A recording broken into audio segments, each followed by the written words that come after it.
Oh, welcome to Extraterrestrial Radio, everybody. I am Art Bell, and it's great to be here tonight. Few adventures since yesterday.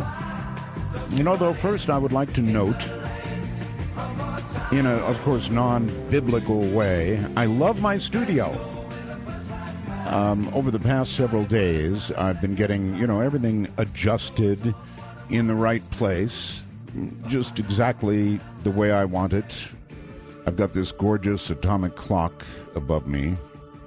I keep getting emails about that. One day I'll tell you where to get one like that. I found that clock, the clock you see in the studio picture, if you've seen it, in Radio France International. I went in there and was given a guided tour based on the network status ad back in the U.S. They let me in. Badges and all, right? Up to Radio France International, into the control room, and there was this clock. And I went, oh, God, I've got to have it. And, I was beating around trying to figure out where it came from. They had producers rushing in, trying to figure out where the clock came from. Well, they never did. So I came back to the U.S., and I began searching like crazy, and I finally found this clock. Now I've got one here, another one in the house. I've got one in Manila. So there you have it. I love these clocks. They're expensive, but man, if you're a time person, there's no other way to go. So yeah, I love my studio. Last night after the program, I went home. Sat down at the computer to browse a little bit, random browsing. Took my glasses off to clean them with my shirt. My expensive titanium-framed glasses off. And as they were in my two hands, before I even applied the shirt, I was holding two halves of my glasses. I was chatting with a friend on the phone. I went, oh, my God, my glasses are broken. Left a note for my wife this morning, and she went off to the optometrist, as I had asked her to do. And he put in one lens from one set of glasses, and I had another pair of frames, and he put another lens in the other side that was completely wrong.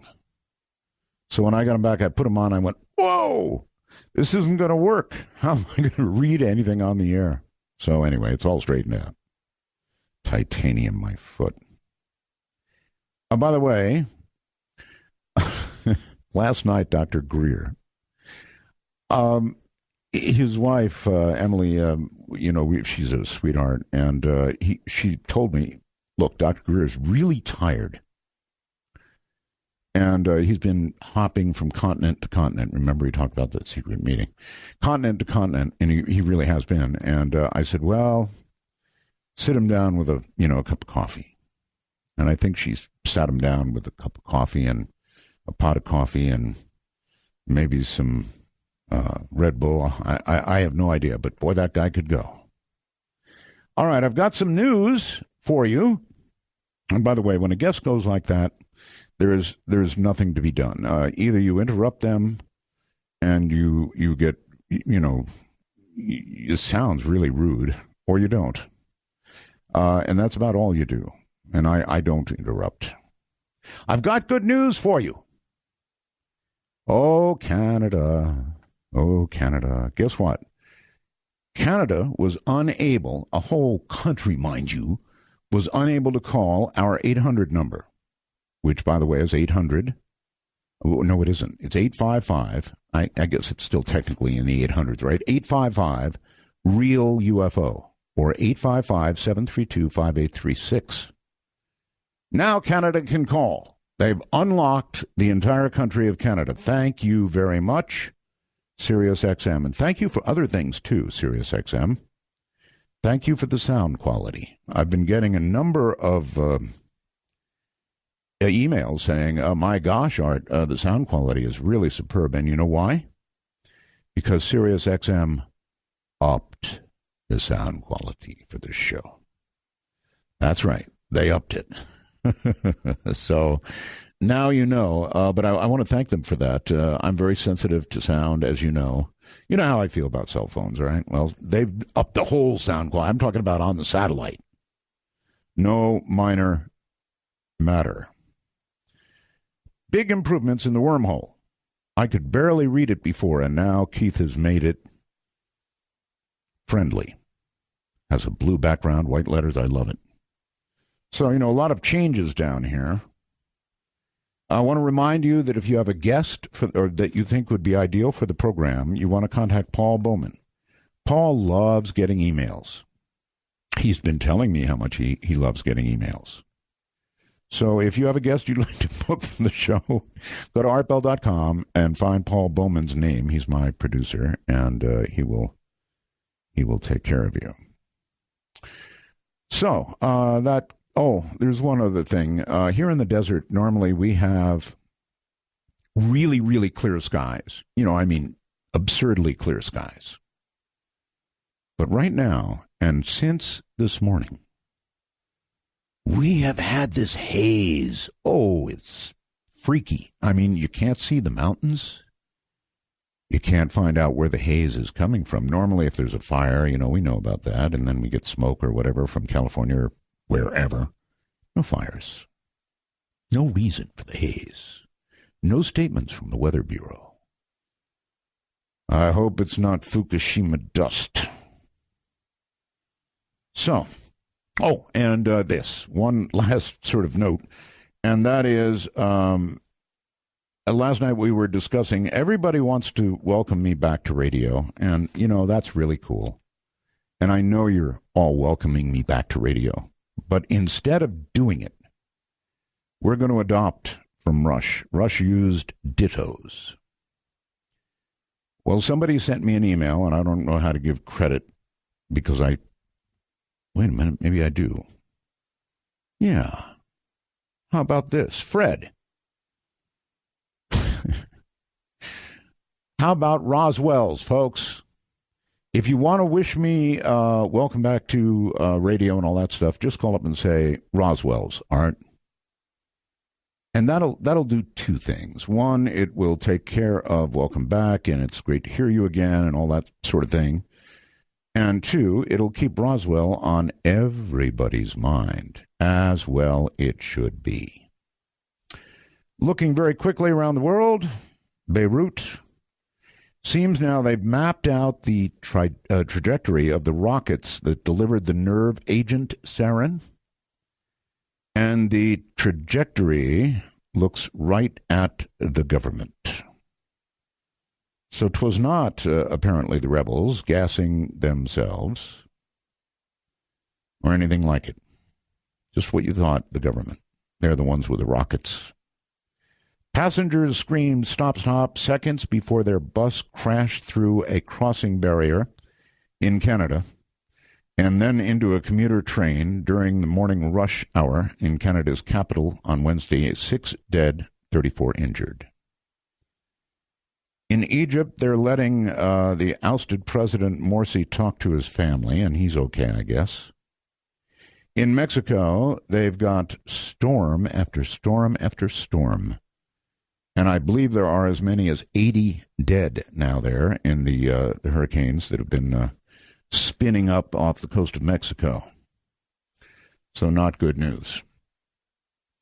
All right, in a moment, you're going to take quite a journey. We're going to be talking to Dr. Jonathan Reed.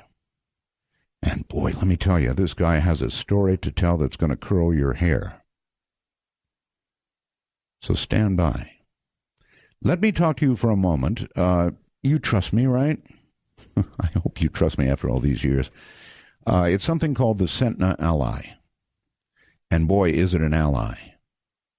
Instead of a little tinny sound coming out of your cell phone, all you do is put your cell phone together by Bluetooth with the Sentinel Ally, and then you've got music that sounds like a concert hall. I'm not kidding, folks. It sounds that good. I've shown this to my friends, and they all want it, and then all their friends want it. It's one of those things you have to see to believe. Go to the a .com website and see it. I want you to see it because it's hard to describe. It's kind of a half circle. Anyway, you can carry it anywhere.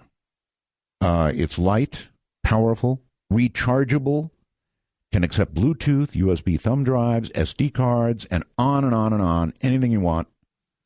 Full stereo sound that makes frankly, it makes most stereos sound lousy. It's that good. You can take it anywhere, picnics, room to room, whatever you want. And it'll stay connected by Bluetooth. It is so cool. It is exactly $69.95, which I wouldn't have believed. $69.95. The Sentinel Ally. If you trust me about cool electronics, gadgets, trust me on this. Their number is 1-800-522-8863. That's 1-800-522-8863. The C. Crane Company. And what we're going to do tonight is going right back to near the beginning. I'm Art Bell, and this is Dark Matter. Internationally known contactee, experiencer, author, and lecturer, Dr. Jonathan Reed, whose stated articles have appeared both on international and domestic television, radio, and internet programs, such as Infinito, I hope it is, channel, the Discovery Channel, MX Costa Rica, Peru, Dreamland, Televisa, and the BBC, speaking in South and Latin America, Europe and Russia. And he's done some touring since the show, huh? Along with speaking many times with me. He put renowned radio talk show host Art Bell, me, as well as many others in countries all around the world. His story of personal alien contact is truly one of the most widely speculated, one of the most controversial, and most debated and compelling cases of our time. Having some of the best evidence ever collected relating to the reality of alien or extraterrestrial intelligent life forms interacting with humankind, all of us.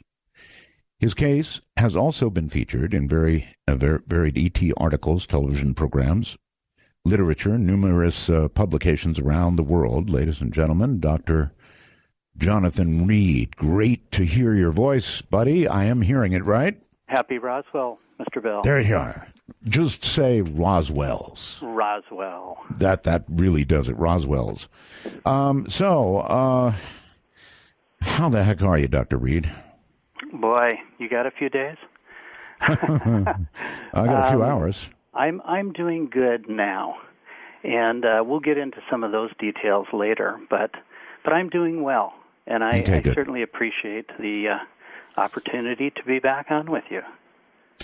Well, I know that your story is wildly controversial, but I also know, and the audience should know, I don't know if we'll bring them all on, but we've got like 3 more witnesses to what you're about to tell us, as incredible as it's going to sound to this audience. And we have to remember there's a lot of new folks, you know, Sirius XM people that have never heard the show and certainly never heard you and never heard your story. So we're going to go through the original story because it's so, I guess, out of this world.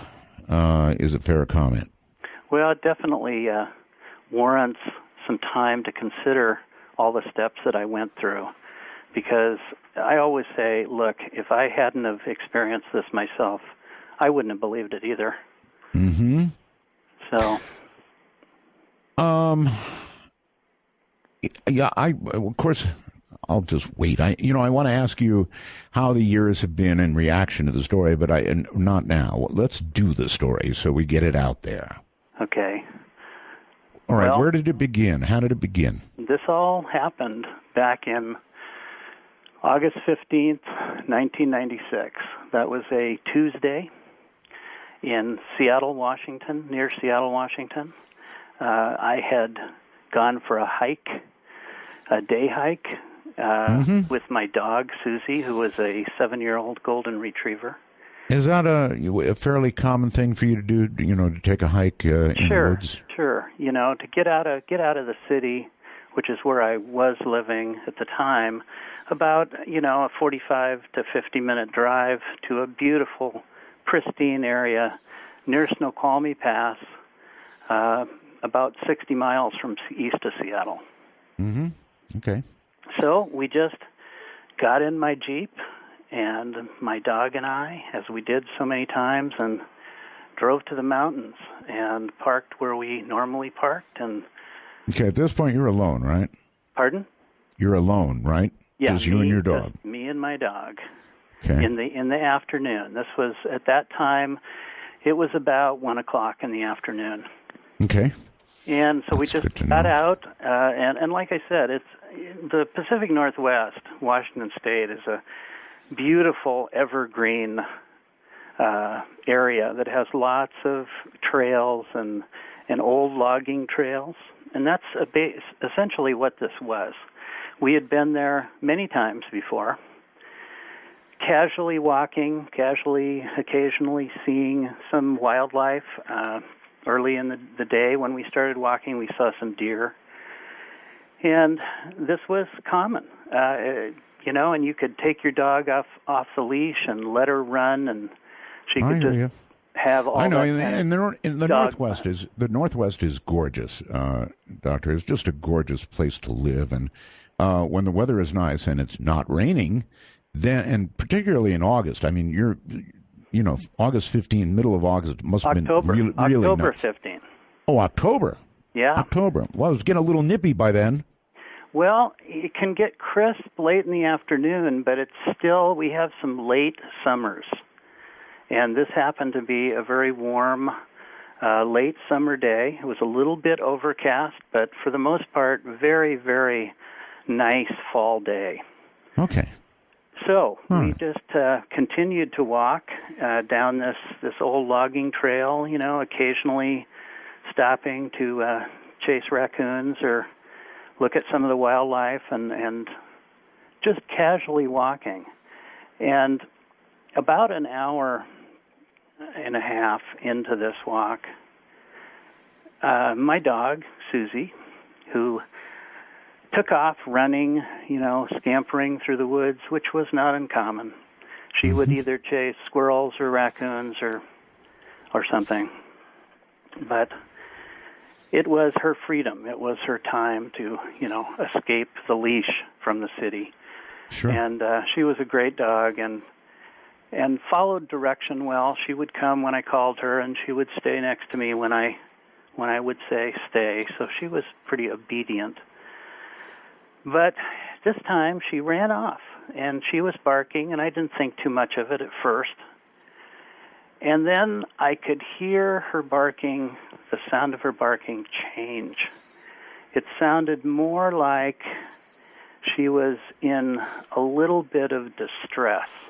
Right. Or maybe had found some kind of animal that was backed up against a tree or something. And again, I didn't panic. I figured, okay, well, she'll, get out of there in a moment. And Susie was a pretty big dog. She was about 80 pounds. So, big golden retriever. So as I continued to walk, and I couldn't see her, but I could hear her, and it sounded like she was probably 150 yards up the trail. It's not too hard to hear when a dog is in distress because the bark kind of is a little whine comes with it. Right, and at this point it started to change almost to a yelp. So I knew something had happened. Something was different. You get to know your dog's, voice, and I just knew something had changed. So at that point, I increased my speed and hurried along, and I still couldn't find her because the underbrush in this area is very dense, and there's a very heavy tree canopy, and I could not see her, but I could hear her, and I was getting closer and closer to where she was. So at that point, I figured, okay, she's probably either treed a raccoon or maybe even a small wildcat, because we have those in the area. And if that were the case, she'd be in trouble. She could be very, very seriously in trouble. So I set my backpack down, and I grabbed a branch that was laying on the side of the path that was the size of a long baseball bat. And so I just picked it up, and I figured, okay, I'm going to go and probably untangle her from a skunk or a raccoon or something. And I ran forward, and still listening to her sound of her yelping now. Sure. And I couldn't see her, but I knew I was close, and I just ran over this little ridge and kind of jumped down through the underbrush. And all of a sudden I saw her engaged with what looked to me at the time like a small size dimension figure, very dark, almost black, and it was the size of a child. It was mostly the size of a child, but what I was seeing... God, my memory is awful. I don't remember this from the first story. You're saying you saw a small being. Not fully. When you say dimensional, does that mean not solid? No, it was solid. It was solid, but the darkness of the area, and at the moment I saw it, it was shaking. It was vibrating like a paint shaker. So you could not really accurately see the outline, the exact outline.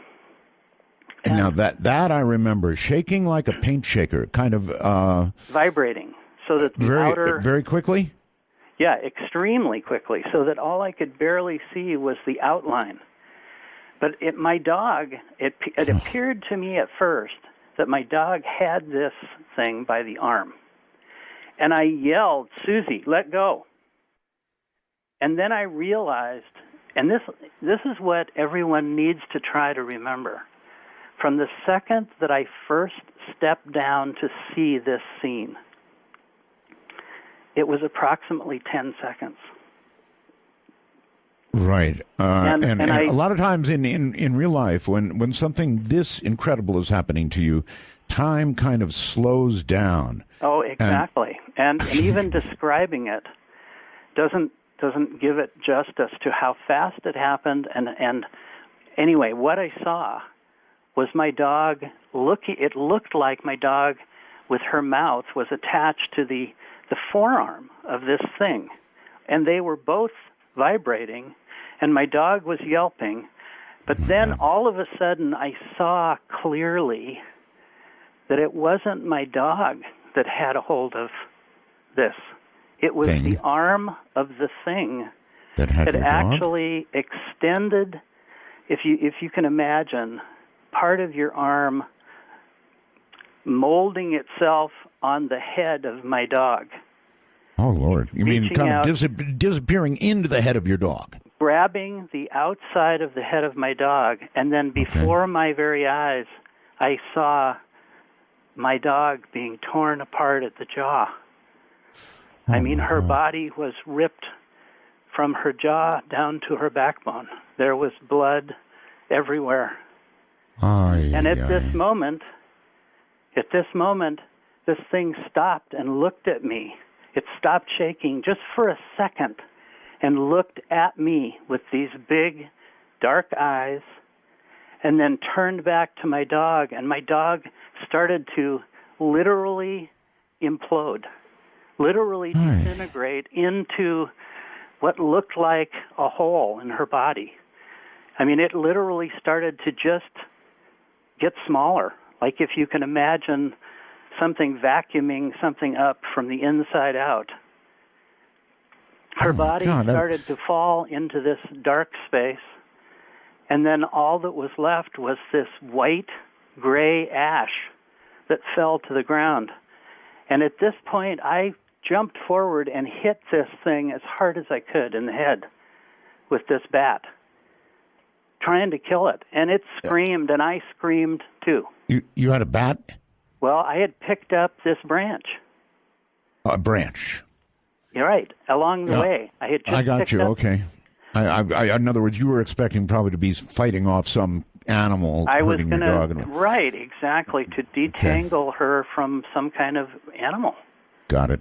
But instead, there was this thing tearing my dog apart, and all I remember is the insane feeling of, I have to stop this. I have to stop her from dying. I have to, and it was way too late for that. Oh, but I had so to stop. understand that. I so understand that. How It's long like have you your had child. you? How long? Oh, of course, yes. How long had you had her? Well, I had her about 6 years. Oh, She was geez. about 7. She was an orphan, showed up on my doorstep. Not everybody listening is an animal person. I am. For me, it's cats. Doesn't matter. Dogs. If you have animals, they're part of your family. That's all. They're like a member Absolutely. of your... They are. In fact, sometimes they're a better part of your family. Even after all this time, I can hear it in your voice. The way you're remembering this is so visual and so detailed that, I don't know, I can just hear it in your voice that this is what you saw. And it's an incredible thing to have seen. It killed me, Art. When I saw this happen, I mean, it literally tore me apart, too. Of course. And, but it even became more insane to me, because the second I hit this thing, trying to kill it, and I wanted to kill it, it screamed, I screamed, I think in triumph of trying to stop what I was witnessing, but I almost missed it. I mean, I'm not an athlete. I'm 190 pounds, and but I almost didn't hit it. But as I struck its head, it started to fall down. The branch had breached its skull. It had broken its skull. So this thing was definitely solid, right? Oh, absolutely. I mean, if you were able to, and so you smashed it, huh? Oh, well, and you've seen the pictures, and there's pictures now on let's stop here. Let's stop here and send people to artbell.com. That's the actual website, artbell.com. And we've got, you want to describe what's up there, where we should look, and what we should be looking at for this part of the story anyway? Well, I don't have a computer on in front of me, but I'll tell you what I sent you. Sure. I sent you 3 different pictures of this creature. We'll call him a creature at the moment. And this was after I had knocked it down and laid it on a thermal blanket that I had in my pack. But you can see its head, you can see its neck. It's very old looking. It has veins and eyelids and a mouth and no ears. It has ear canals. If you expand the one side view, you can actually see the ear canals. Everybody better go take a look. Artbell.com, and he actually has pictures of the creature. I would say this. The second one is my favorite, or is it the first? There's 3. Oh no, the third one is my favorite. Now let me just say something here, because it's important. These pictures were taken prior to digital photography. Mm-hmm. In 1996, we were still using film. This is 35 millimeter slide film and negative film. By the way, Doctor, hold on. I want to bring something up. Mm-hmm. I know it's 35 millimeter. And the pictures that you sent tonight, particularly of the obelisk, we haven't even come to that yet, but back when you took that photograph, they were better quality than they are now. The obelisk was so clear that people got upset about it. And that was 35 millimeter photography, right?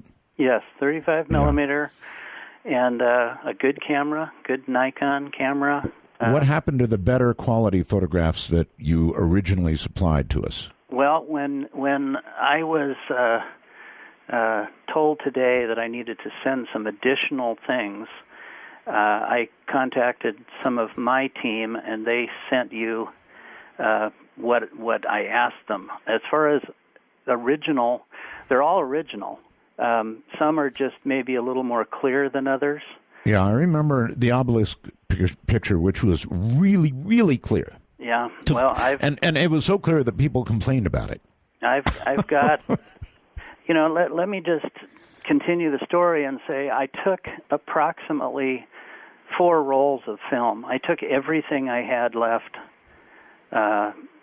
because, I was laying on the ground. The second I hit this thing, I got sick. I got instantly, violently sick, a crippling sickness that dropped me to the ground, to my knees. Can you describe nausea, or what do you mean by sick? So sick, no control of my bowels or my bladder, or throwing up to the point of bleeding, gasping for breath, and not having any muscle control in my body at all. At this point, the creature is itself on the ground next to you? Laying, as far as I was concerned, dead on the ground within about 2.5 to 3 feet from me. And I was now laying face to face with it. Oh, God. And you were sick as a dog. How long did that last? Probably about 2.5 hours. I couldn't get up. I would try to get up. I would fall back down. I would try to slow down my breathing, and I would be gasping for breath. I felt like something had instantly hit me, had overcome me, had taken over my whole body at the second that the impact of the branch hit his skull. And again, this didn't make any sense to me. It didn't make any logical sense. Prior to this, I was feeling just fine. It was just a normal day. But the second... Something transmitted to you through that... Yes. And the closest thing that I can relate it to, that other people have since identified to me, is the same feeling that people have said when they had some kind of radiation poisoning.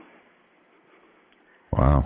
So this was, and when I say a crippling sickness, I mean unbelievably crippling, to the point where I actually thought I was going to die within the first 5 or 10 minutes. I believe that. I mean, if you were down for hours, couple hours... Well, I just couldn't get up. I'm with you. You would think you're dying. Sure, that's common... I was crawling. The ground, the air felt different. Uh-huh. It felt spongy and thick and hot. Nothing felt normal. Everything felt out of place. Yes. None of the things that I recognized as a normal life were now in place. And all I could think was, I've got to survive this. I've got to get away.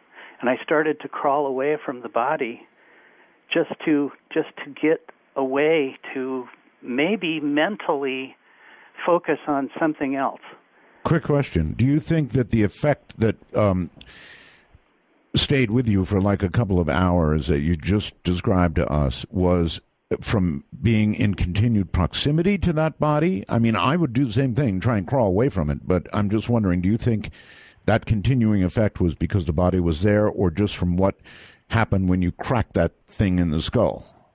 I think it was a combination of things, of events.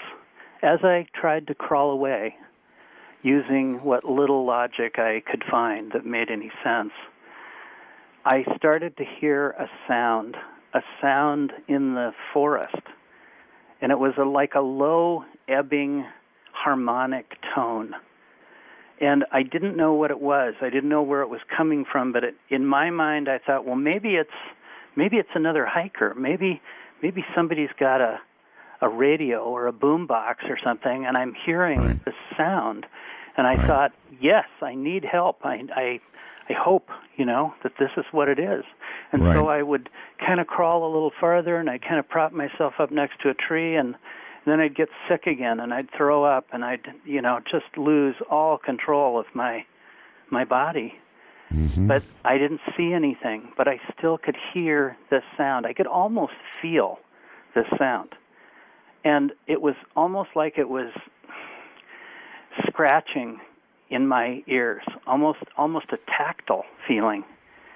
And I went a little farther, and I'd fall down, and then I'd prop myself up against a tree, and I'd get sick again. And finally, I got almost angry, and I got up, and I kind of ran through the brush and actually fell down in this little ravine.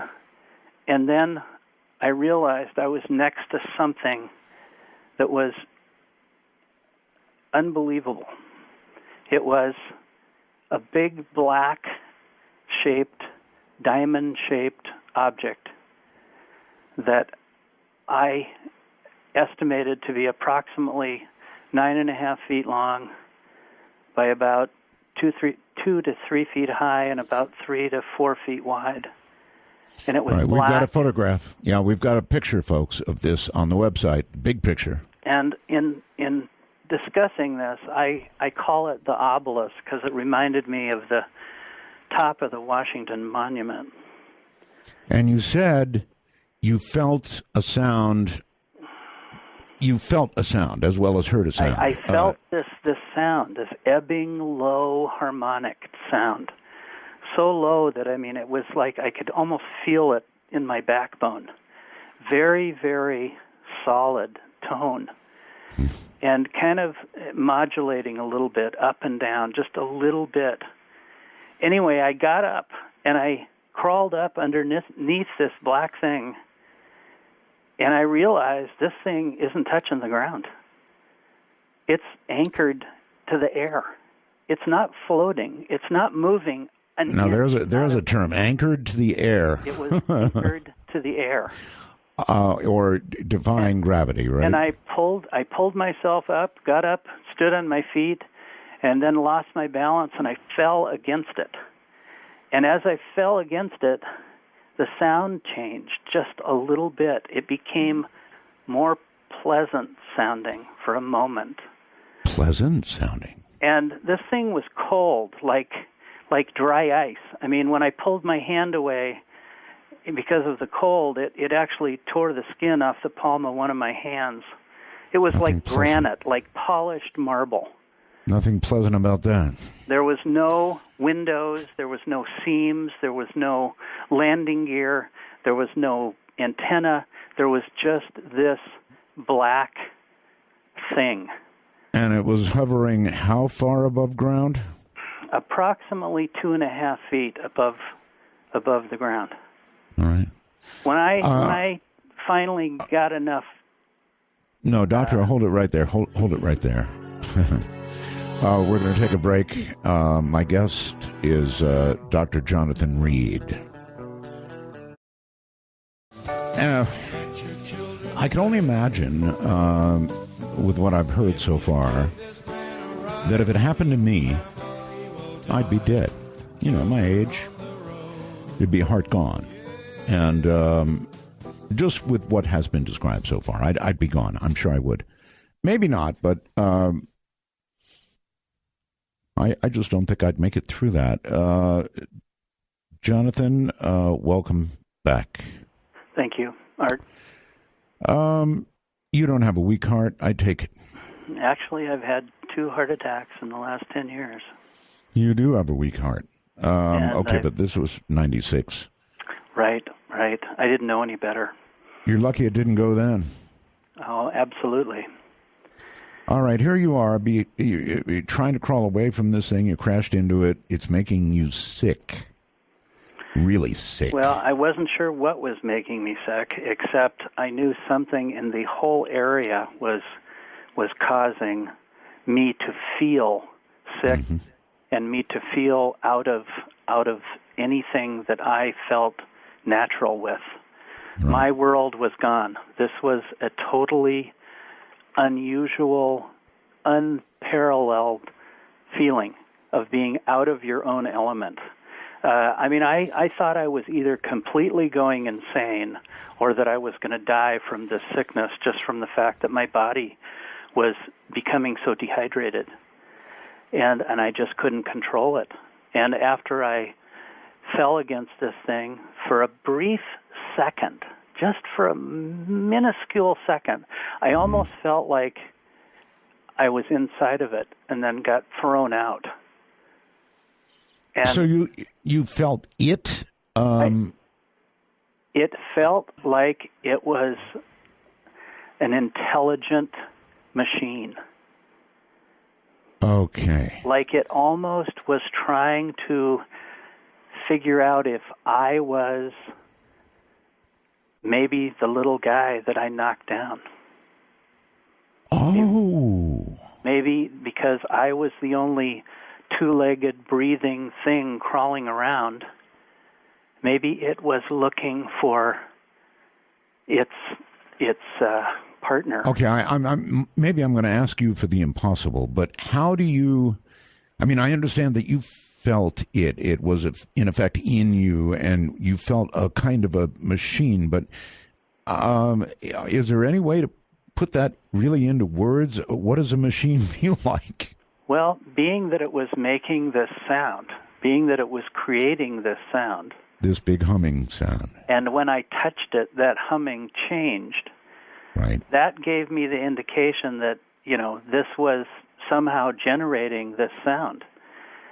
And it was so obscure to see this thing in the middle of the woods, so out of place, but yet hanging 2 feet above the ground, not hovering. And I need to really reference that. It was not moving a fraction of an inch. Right. But yet it was there. It was anchored above the ground. I mean, that's what you said, anchored, which is an interesting way to put it. I would have said floating, but you're saying anchored. So stationary, 100% stationary. When you crashed into it, you didn't budge it? Not a fraction. Okay. It made almost no sound as far as me trying to put my hands on it or leaning against it. It almost felt like it was kind of absorbing the sound. Now, this could have been all an illusion because of my sickness as far as the overall sound. Mm-hmm. But I carried on to say to myself, well, I guess it's here. I guess this is in front of me because it's tangible. It ripped the skin off of my hand. I know that didn't just happen with a tree branch, and I can't move this thing, and it's making a sound, and for a brief second I felt almost like it was trying to identify something. Mm-hmm. And then maybe I wasn't it. But this is speculation after years and years of thinking about this. I mean, at the time, I had no idea. I was just going completely out of my mind, trying to find some logic to hold on to, because nothing made any sense. And I knew that my body alone was quickly becoming in severe state of shock. Right. And I was conscious of that. I was conscious of the fact that I couldn't breathe. I was gasping for air. And when you do this for a long period of time, you almost lose consciousness and then come back because of the whole air process of your body. So I was readily aware that my body was going into shock. So my mind was survival. My mind at that moment was survive this. Mm-hmm. So at that moment I said, okay, I got to get some water. I have to get some water in me because I had emptied all of the water in my body that I had between throwing up and losing control of all of my functions. So you were in shock. You were severely dehydrated. And I was aware I needed to get some water. And I had some water in my pack. I always take things with me when I go on a day hike. When you've done it for years and years, you realize there's certain things you take with you. Mm-hmm. I had some dog treats. I had a thermal blanket. I had a first aid kit. Some of the just bare essentials. I had water, a water canteen. I had a couple of cans of soda. And I knew I had water in my pack. And to me, to focus on this at that point gave me great solace, gave me great, restored some idea that I was thinking a little bit clearly. And so I focused on that. And I actually crawled back up, which was probably 200 feet to where my pack was, where I had left the pack. Right. And I grabbed it, and I sat there, and I drank the water, and I drank some of the soda. And I realized I've got my camera with me in the pack.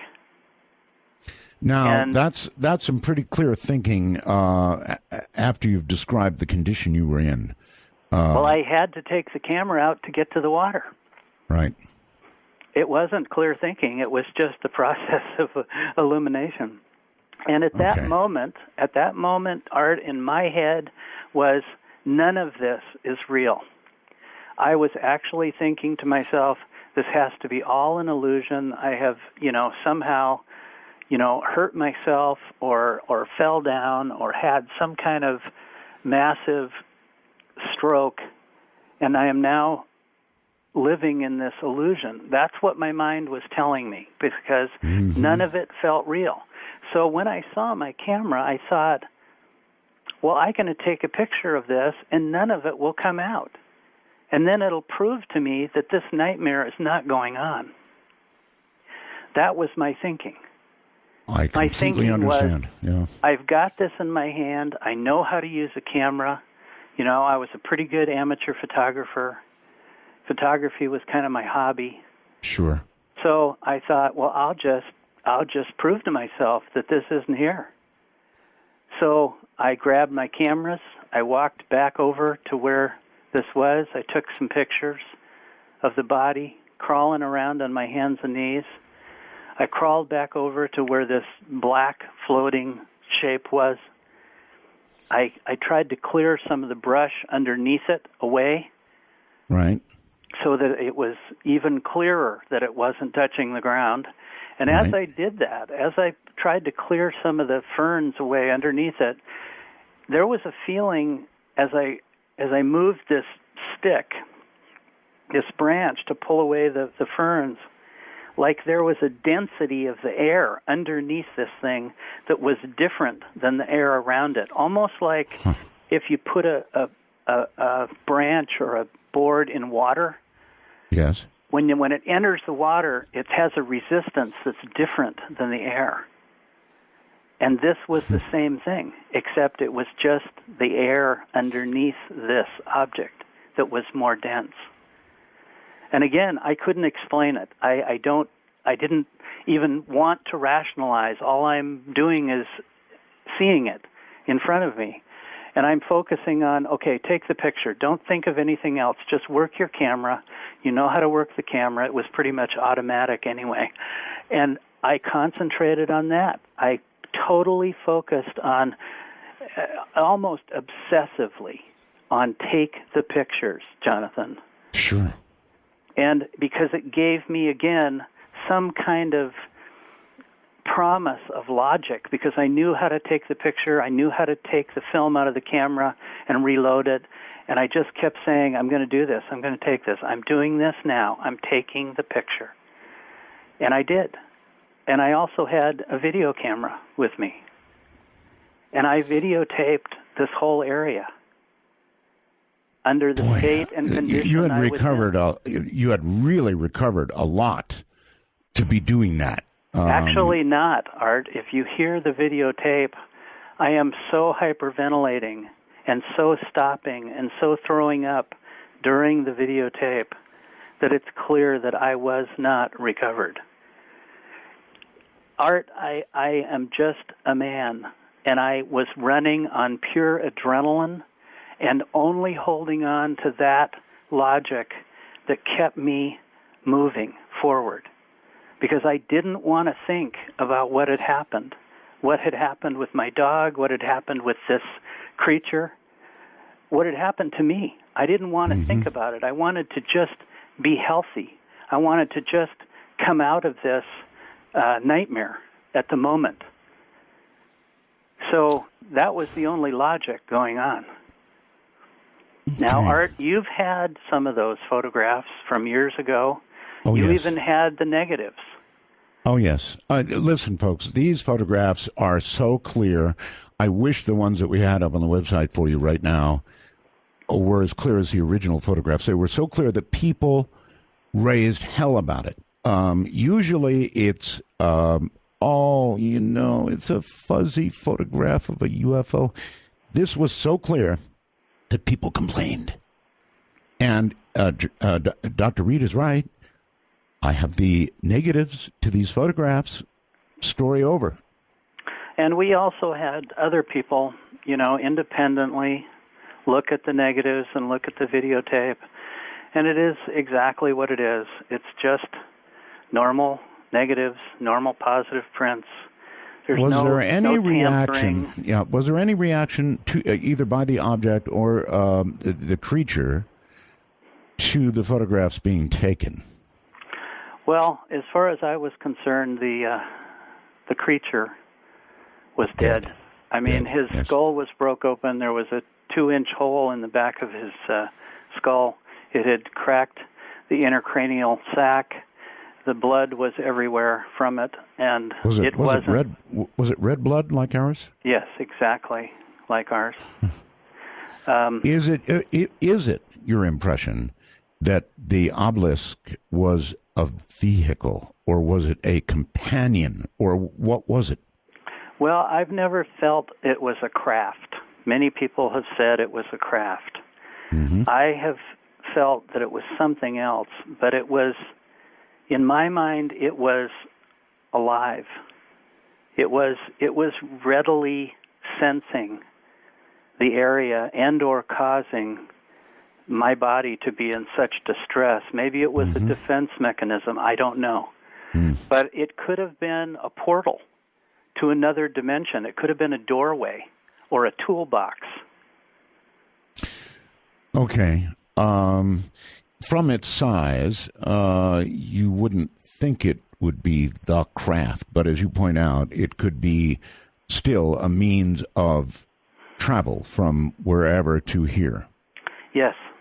And since then, I've talked to lots of people all over the world who have also seen the same shape, the same dimension, the same object, many, many, many different places and over the last 100 years. Now, that's really interesting.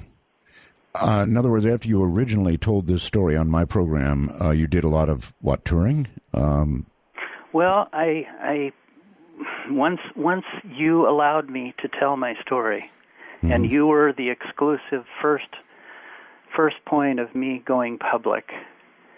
A lot of people inquired. A lot of people wanted to listen, to understand what I'd gone through, and I felt at the time that I guess this is what I need to do. Is I need to tell people. I need to share this with people.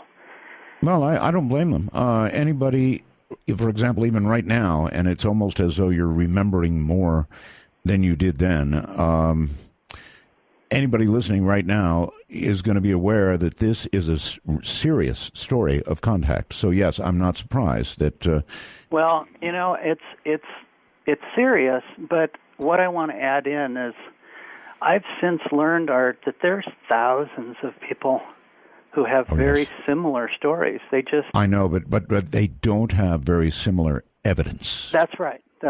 They either were smart enough not to bring it forward, or they just didn't have it.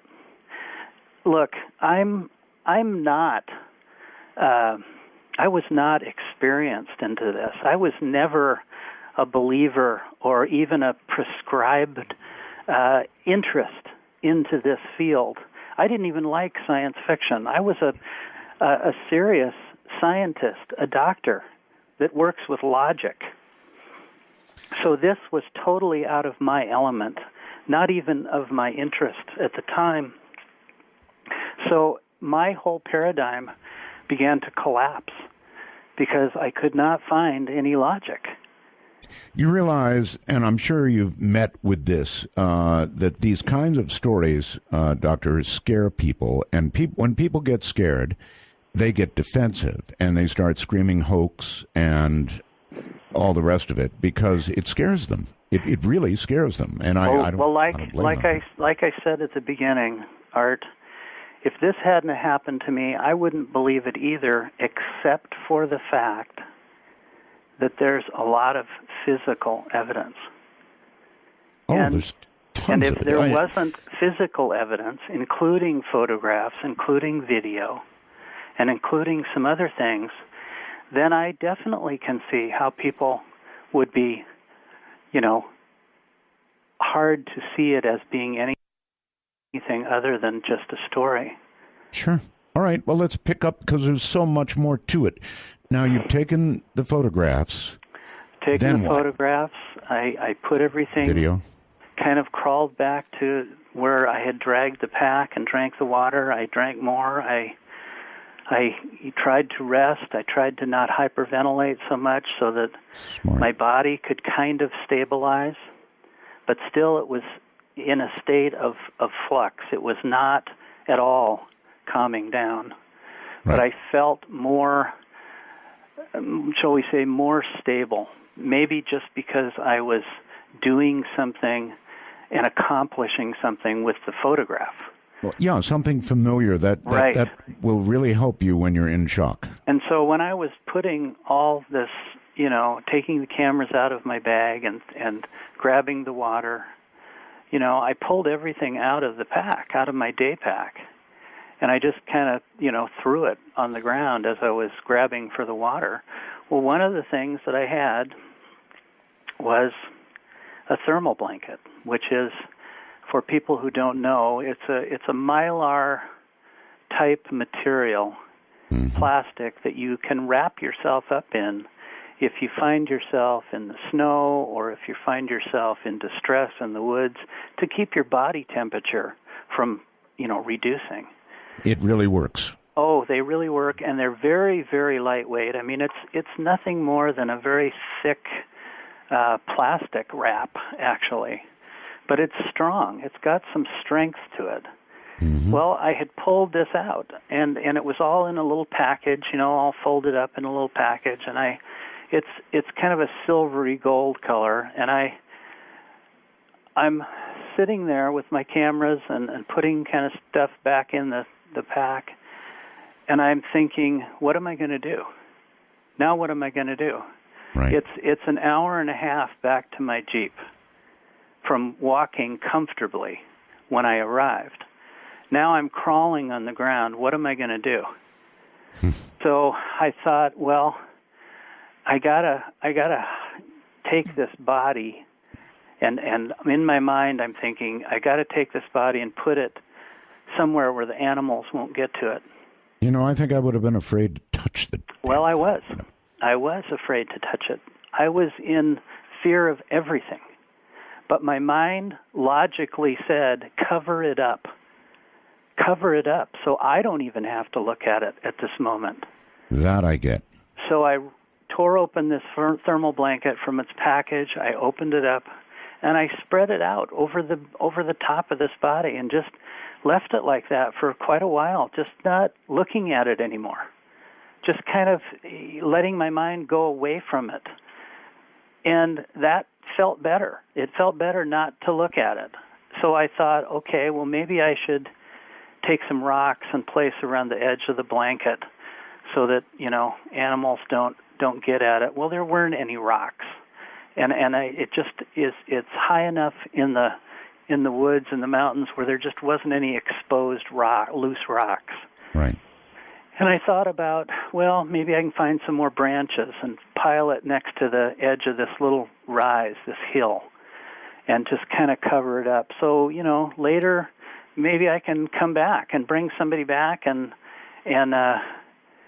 try to figure out what this is, because I didn't know what I had killed. I didn't. I understand. You never gave any thought, did you, to trying to drag this thing back to your car? Well, yes, at that point, Art, I decided I would cover this thing up, and I tucked this thermal blanket under the body without touching it. I didn't want to touch it at all. And I just kind of wrapped it up like a burrito, okay, quick question. I'm sorry, I don't mean to be barging in, but a sense of, maybe you didn't get it from dragging, but do you have any sense of how heavy this thing was? Well, when I pushed the thermal blanket underneath the edge of it, I moved the body. I could feel my hands and my arms moving the body. And I felt surprised that it was so light in weight, that it was so extremely light. This was the size of a 12-year-old child.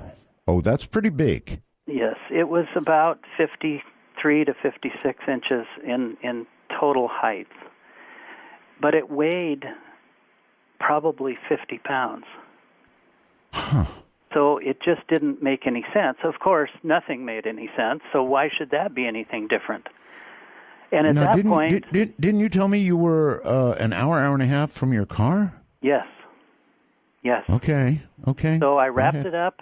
I folded the ends around it. I took the straps of my pack and put around it to lift it up like a sling. And I was going to drag that over to the edge of this hill and put branches on it if I could find them. Well, when I picked it up, I realized, this is amazingly light. It's just incredible. So I took it over to the edge of this hill as best I could, stopping to throw up. And I really couldn't find any branches right there. So I decided, well, I'm going to walk up, put my pack in one hand and this thing in the other. It created a balance. And I'm going to find a place to put this. And then I'm going to get out of here. I'm going to go to my Jeep, because at that time it was getting later in the day. At that point it was, past probably 3:30. And late in October, it starts to get dark. Right. And I knew I needed to get out of there. All right, so this was now maybe 2.5 hours or so into the incident, right? Right. All right. Doctor, hold it right there. We've got to take a break. And this is some story, and you're far from done, folks. Earlier, when I advertise Sea Crane products, I say things like, trust me on this. Well, trust me on this one. It's the FM transmitter. And this so goes with Sirius XM. If you have a Sirius XM receiver and you buy one of these FM transmitters and you hook your Sirius up to it, then you can set the FM transmitter to transmit anywhere in the FM band, and everything that's coming over Sirius XM gets retransmitted in the FM band. Now, that means you can go to any radio in your house and listen away. Is that smart or what? Now, of course, Sirius XM is not the only thing you can attach it to. You can attach it to your iPhone and play music, iPad, iPod, smartphone, computer, internet radio. Doesn't matter. It'll transmit all of it to the FM radios throughout your house. They say up to 45 feet line of sight. However, we always like to remind you not to attach a 30-inch wire to it for improved distance.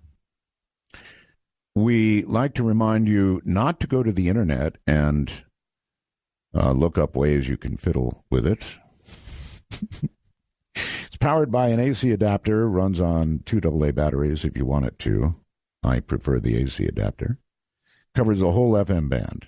Now, it's $59.95. That's what it says right here, $59.95. Call the Sea Crane right now, the Sea Crane Company, at 1-800-522-8863. The number again, 1-800-522-8863. And don't forget, you can go to seacrane.com and you can get a catalog. All right, well, Dr. Reed is going to be back in a moment, and I don't know about you, but with this story, I need these breaks. And Dr. Reed, just as we continue the story, somebody's asking, I get these messages, what kind of doctor you are. Developmental psychiatrics, child development. I was a research counselor for kids. Excellent. Thank you. Proceed. So here we are, and now you're dragging this thing. Well, literally, I was carrying it, because if I say that's dragging... 50 pounds. That's 50 pounds, Doctor. People will say the thermal blanket would have been torn to shreds, and they're right. I see you've been interrogated on the story before. Art, I have lived with this times. For 17 years. I'm sure. And I appreciate everyone's questions. Let me just say that. And I have no problem in people either not believing it or believing it, because it is hard to believe unless you experienced it. Well, you know what? Having pictures and witnesses doesn't hurt. All right, so you carried this thing, 50 pounds. That's a lot of weight to carry, for an hour or an hour and a half. Well, I thought so too. And I would carry it. I would stop. I would drink some water. I would throw up, and I would carry it again. And what's amazing is all of a sudden, I ended up back looking at my Jeep and thinking, how did I get here? Pure adrenaline? How did I get here in such little time? What felt like 10 or 15 minutes. And it didn't make any sense. But of course, nothing made any sense at that time.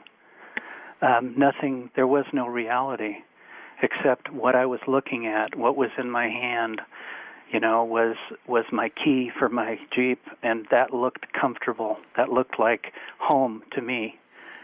And all I remember is opening the back of the Jeep, putting my pack in this package that was fairly small, wrapped up in this thermal blanket, putting it in the back of my Jeep. And I remember sitting in the driver's seat, closing the door, and just sitting there for some time, not starting the car, not just kind of zoning out, thinking, just thinking nothing. And then I looked over and I realized Susie wasn't sitting in the seat next to me like she always was. And I knew something had happened, something. Was there any, may I ask a question? Was there at any point when you touched, even through the thermal blanket, I guess you wouldn't know. I'm just curious whether there was any warmth to the body of this creature, or stone cold, or, anything? It was, for all of my logic, it was dead. It was not breathing. It was not moving. Its skull was broke open. There was blood and brain material coming out of that hole. Gotcha. As Rush would say, room temperature then. Any time that I moved it or touched it, it never moved. Mm-hmm. So it was just dead weight to me at that point. And, I want to say again, I didn't have any great plan. This all came out of nothing more than a survival feeling of getting back to some kind of reality, to where I could address being so sick and I could calm down, and trying to find some way to put this in perspective. All right. Somebody named Heather is asking, was there any scar on your hand from having touched that ship or that obelisk? Sure. The inside. There was? The inside of the palm of my hand, the skin was torn off. So, but, over 17 years, that's kind of healed. Healed, right. Did you document the injury? I don't think I did at that time. I don't think that was my focus. I had bigger things to worry about. Oh, I can clearly see that, yes. And in the next, in the next few days, it got even worse. So I drove home. I started to drive home from that space, that place in the forest where I parked my car. And I would drive for, a few miles, and then I'd stop, and I'd have to open the door and throw up. And then I'd drive a little farther, and then I thought, okay, there's a ranger station up here. I'm going to go there. I'm going to get help there. These guys will help me, forest rangers. Yeah, of course. So I got off, where it said Forest Ranger Station. I drove about a mile and a half to where it was. I got out, and there was nobody there. The place was locked up tighter than a drum. I don't know if they were out to dinner or what, but there was no one there. Okay. So I got back in my Jeep, and I said, got to go where I got to go, and I'm going home. And I just drove home in kind of a numb state. And all I remember was the headlights on the road, because it was starting to get dark, And I remember pulling in the carport at my house, Right. and thinking, I'm here, I'm home, and maybe none of this happened. Maybe it's just some kind of sick illusion that I have gone through because of the trauma of my dog dying. Maybe my dog got killed by an animal, and I just can't fathom this idea. I don't know. That's because the brain doesn't want to digest this kind of information as having really happened. That's it doesn't know how to put this in perspective. Was anybody home at the time? No. I lived alone, and I sat in the carport for a while, and I just thought about it, and I looked in the rearview mirror, and I could see the top of the thermal blanket. And I thought, okay, I got to do something. I got to get out. I got to get away from this. I don't know. I started thinking about burying it. I started thinking about leaving it somewhere else on somebody else's doorstep. My mind was whirling. I'm sorry. I don't mean to laugh. I'm just thinking if you had done that, then you might have been really responsible for a heart attack. Well, exactly. I probably would have taken it, to the university that I worked at or something like that. But I was so sick, I just didn't want to do anything. So what I did was simply take it out of my Jeep because I didn't want somebody to steal it. I didn't want somebody to find it and have it kill them by shock. I don't know. I don't know what I was thinking, but I thought I got to get it out of my Jeep. And my Jeep is right next to my garage, which is an exterior building not connected to my house, a two-car garage. And I thought, well, I'll just put it in there. So I opened the inside door, small, door to my garage. Sure. And walked in, turned the light on, and right in front of me, against the far wall, was my freezer. A big coffin-like freezer. Coffin-like. And I thought, this will hide it. This will preserve it. This is dead meat. It's going to go bad, and at least I don't have to look at it. And so I put it in the freezer. I literally just opened the top of the freezer and lowered it down and thought, it's out of sight, out of mind, and now I'm going to go in the house and stand in the shower.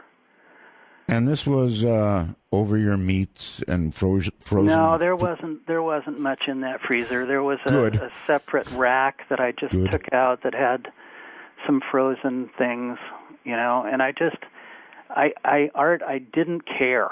I didn't care. I wanted it out of my sight. Well, actually, a freezer is a logical place to put a body that you want to preserve anyway. Well, I don't know that I wanted to preserve it as much as I just wanted to get it out of my hands. Right. And out of sight and mind for the moment. That was the logic. Again, I was not thinking very clearly. I was thinking step by step, just to get to the next point where I could calm down and not be throwing up and filling my pants. So I closed the garage door. I walked in the house, and I did exactly what I said. I stood in the shower with all my clothes on for I don't know how long, just letting the water run all over me and tried Didn't even to take clean your up. clothes off? No. Okay. No, I was a mess, Art. I bet you were. And by the way, everybody, listen, if you want to see, by now I know you do, the Associated Photography, even though it's not the original best, it's up on the website, artbell.com. Pictures of the creature, pictures of the obelisk we've talked about, pictures of all of this. So go take a look. And I know people are doing this in incredible amounts because it's beginning to crash my ability to read questions. Well, even our website has crashed twice since we've been on the air. So yeah, I'm sure Keith is doing backflips over there. But that kudos to Keith. Well, he's like I am, sort of cranking up, getting going. So I understand. He's probably added another server or two by now. All right, so the thing's in the freezer. You're in the shower. And I get out. I try to calm down. I try to drink water. I try to sit down. I can't. I'm laying down. I'm thinking. I'm feeling a little better, maybe 10% better. So I'm not panicking, trying to think, well, I've got to go to the emergency room. Mm-hmm. But I'm now thinking this had to be trauma. This had to be trauma-induced by the fact that my dog was killed in front of me by an animal. And that's what my mind wanted to believe. My mind started to create this scenario while I was in the house, while I was calming down, that this was the only logical answer, that this must have been an animal and that killed my dog, and I just, for some reason, spaced out. I just lost somewhere in your control. mind, though, you knew, number one, there's something I put in the freezer, and number two, I took a whole lot of photographs. Well, so... at that point, Art, I was thinking, what's got to be in the freezer is my dog, Susie. Oh. That's what I had to have wrapped up. That's what I had to have brought home. I truly understand. And I felt comfortable thinking that. Sure. Because it made more sense. It was more realistic to me that is very logical, that could have happened. So I convinced myself that that's basically what it was. And I even got dressed and went out to my garage and said, absolutely, this has got to be Susie. And I opened the freezer and I lifted it out and set it on the garage floor. And it wasn't Susie. Somebody's asking, was there a smell? Yes, there was. It had a terrible pungent odor that I have decided that it's similar to rotting fruit. The odor of rotting fruit. Right. And it wasn't pleasant, and it was always there. And it didn't even seem to diminish much, even after it had been in the freezer for a couple of days. But to continue, I saw that it wasn't my dog. I put it back in the freezer. I went in the house, and I'm now thinking, I got to call some people. I got to get some help. For me, with this, I'm, trying to keep from going into shock again. So I started calling my friends. And, you just pick up the phone and you start dialing those who are most familiar that you call. That's what I would do, too. If you really think about it, would you call the police right away? Well, no, maybe not, because you just thought you killed something. I was even a little concerned about calling the police because I had killed something. And I didn't know if there was some kind of legality to this that maybe I should pursue through a lawyer first. My mind was reeling, Art. With you all the way. And at that point, comfort seemed to be to contact my friends who knew me, who I knew. And so I just did that. I called my girlfriend. She wasn't home. I left a message. Call me, please, immediately. I called other friends that I worked with. They weren't available. I called my very best friend, Gary, and I left him a message, and he called me back within just a few minutes. And I literally said, help me. I'm sick. My dog has been killed. Mm-hmm. Susie's dead, and I'm home, and I need some help. And he said, I'll be there. And he immediately came. And I told him the story, and of course he didn't believe me. But he was my good friend for many, many years, and he listened. So he came. He knew I was sick. He came and sat in my living room. Mm-hmm. And I said, well, it's true. It is true. And he said, well, Jonathan, we all go through difficult times, and I'm sure you're sure you probably got a bad bump on the head, buddy. Right, exactly. And what can I do for you? And I got angry.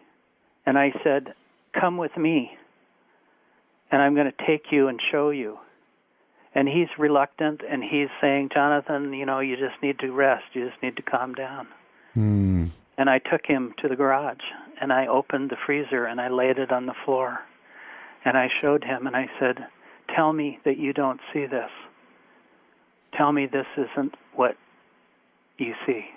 And Gary's reaction? Well, his jaw dropped open, and he was speechless, and for some time. And I don't know that he said a few expletives that even for Sirius radio shouldn't be said. That's quite all right. We get the idea. At that point, he kind of backed up against the wall, and I said, well, I got to put this back in the freezer. And he just stood there. He didn't say anything. And I walked by him, and he was just like in a trance. And I said, I got to go in the house. I got to sit down.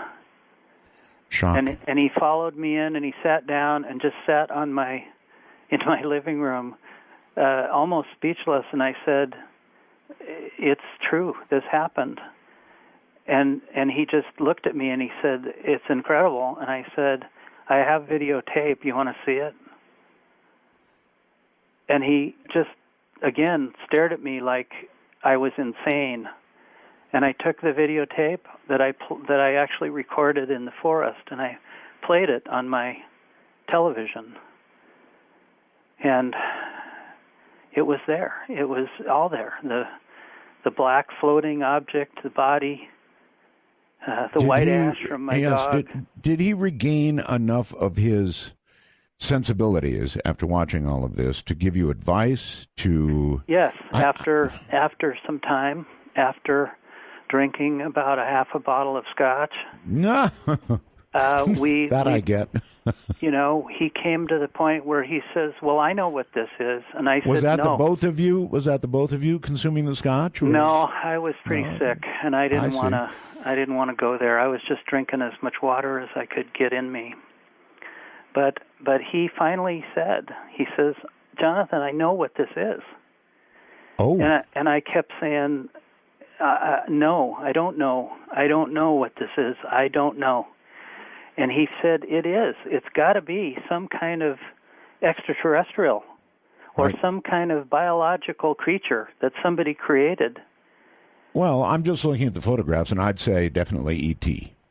Well, I didn't want to go there because that wasn't comfortable for me. That wasn't part of my world, and it didn't make sense to me. I was not a believer. I was not into that type of thing. But he was sure. He was adamant. He was almost excited. And I said to him finally, I don't want to have anything to do with this. I want to get better. I want to get well.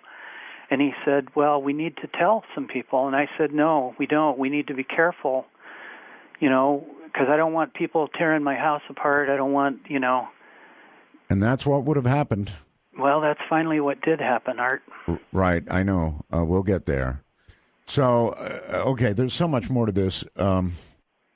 So how did it end up with Gary? I mean... Well, Gary was a complete believer at that point. I mean, when it's in front of your face and you can touch it and feel it and look at it, it's undeniable. When it's in front of you, in person, there's no question that you're looking at something that wasn't human and that was some kind of biological creature. Mm-hmm. He was adamant. He was excited and wanted to get this to people who could do something with it and investigate it and take it. I wanted people to take it away. That's what I wanted. I understand that completely. I literally wanted to be done with it.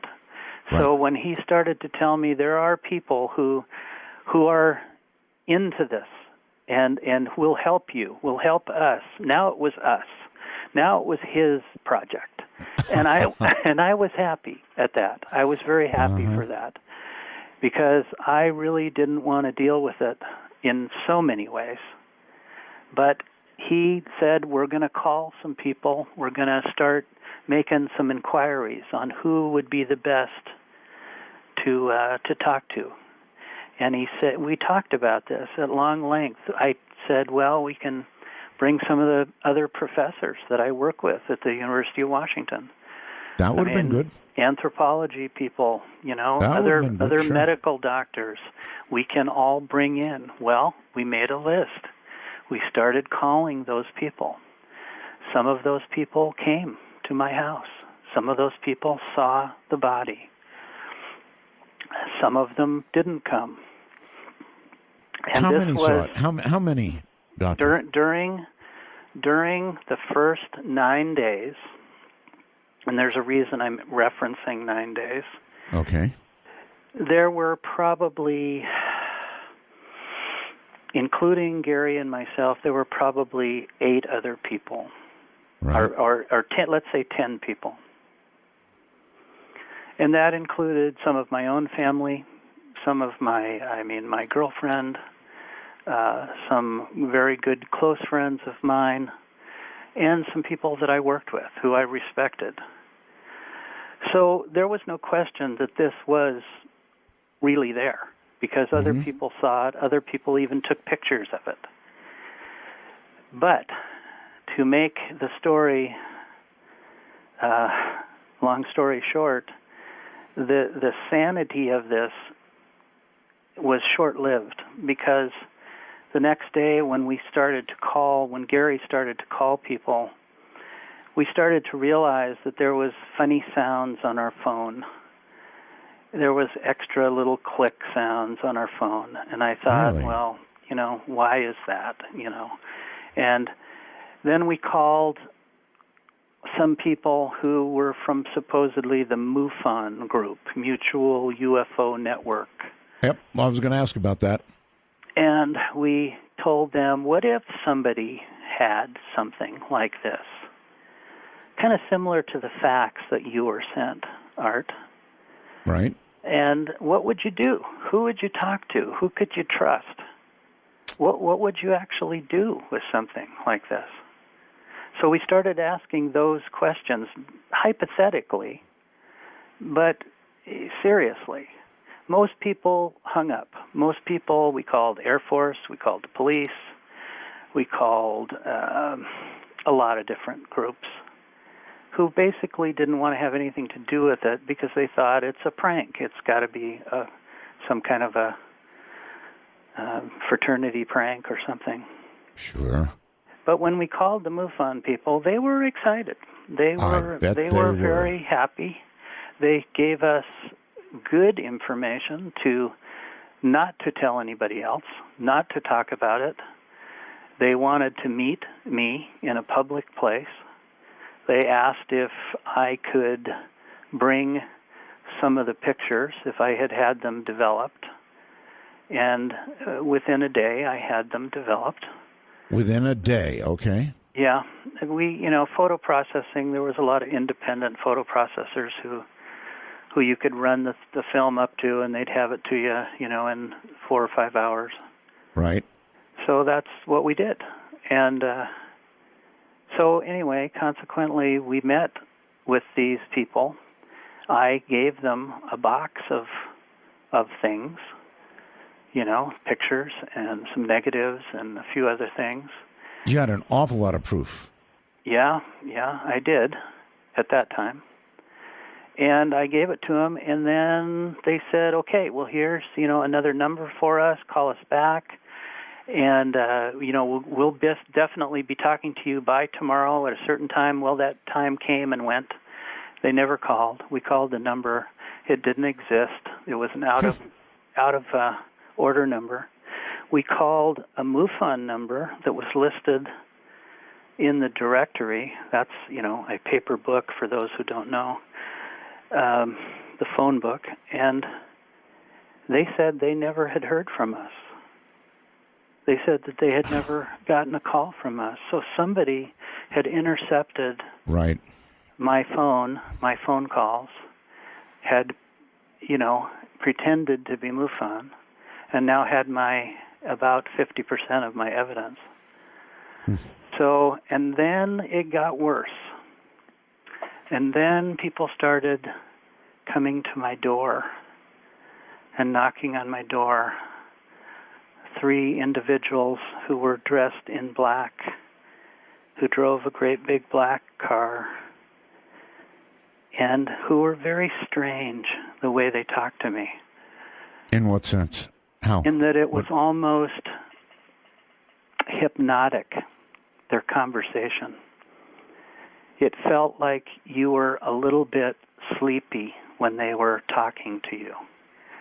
Are these the traditional men in black? Well, they were in black suits, and they looked like that to me, but I had never heard that term before myself. I understand. Doctor, hold on. We've got to take a break. Dr. Jonathan Reed is my guest. This is Dark Matter, everybody. Dr. Jonathan Reed is my guest. And we're talking about a classic story called The Alien in the Freezer. And no joke, I know that a lot of you are probably sitting there wishing it was a joke, but it's not. Dr. Reed, welcome back. Thank you, Art. Just pick right up and go to where you want to go. We've got, I guess it's not yet, but we've got 3 witnesses who can attest to the things that you're saying right now. So rather than me trying to decide the appropriate time for them to come in, you tell me. I will do that. And okay, that'll be good. Shortly. Okay, good. Let me just say, these people who came to my house were organized. They were professional. They were definitely stating facts that I didn't believe they could know. They were telling me in a very calm, professional manner, Dr. Reed, we know what you have. We know what you found. And if you don't give it to us, your whole life is going to change. And they started softly saying change. Then they started saying, your life will never be the same. Neither will it be for your family and your friends. The threats were apparent. Yeah, it's almost like there's a bullet here with your name on it. Well, essentially, a little bit less than that, but yes, definitely same idea. Yeah. And letting me know that they would take care of this unless I complied with their demands. And at that point... So what'd you tell them? Well, I told them to get the bleep out of my house and that I was calling the police. Very good. And they calmly stood up and walked to the door, and they said, that's okay, the police are with us. And I looked out into the street behind their car, and there was a Seattle police car parking there. Holy moly. And they just said, we will be in touch. You have an option. And I just, again, told them to get the bleep out of my yard and my house. I was angry. They said they were going to take away my life and my... We're now, excuse me, Doctor, we're now how far from the incident itself? How many days or weeks from the incident itself? This was 2 days. 2 days, okay. 2 days in. All right. And I was angry, and they were right. There was a police car there. They drove away. The police car followed them. Well, at that point, I was angry. I was afraid. I was, quite honestly, I was very, very disturbed at that moment, thinking, how could the people that we pay to protect us be doing this to me? How could this turn around? Because I was a believer in the American way of life. I was a believer that your police department did things to protect you from people like this. And I guess by now you believe this is part of the American way of life. Oh, this is totally the American way of life. Mm.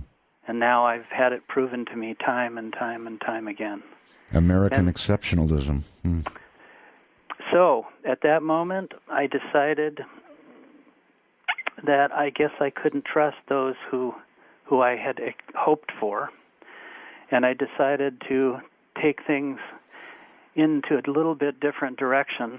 So Gary and I, prior to them arriving to my house, had divided up the remains of the evidence that I did have, and we sent some of it away, actually mailed it out of the country to a friend Smart. to keep for us, and thinking that what could be next? Somebody's going to break in here, somebody's going to steal everything or something. And so we did that.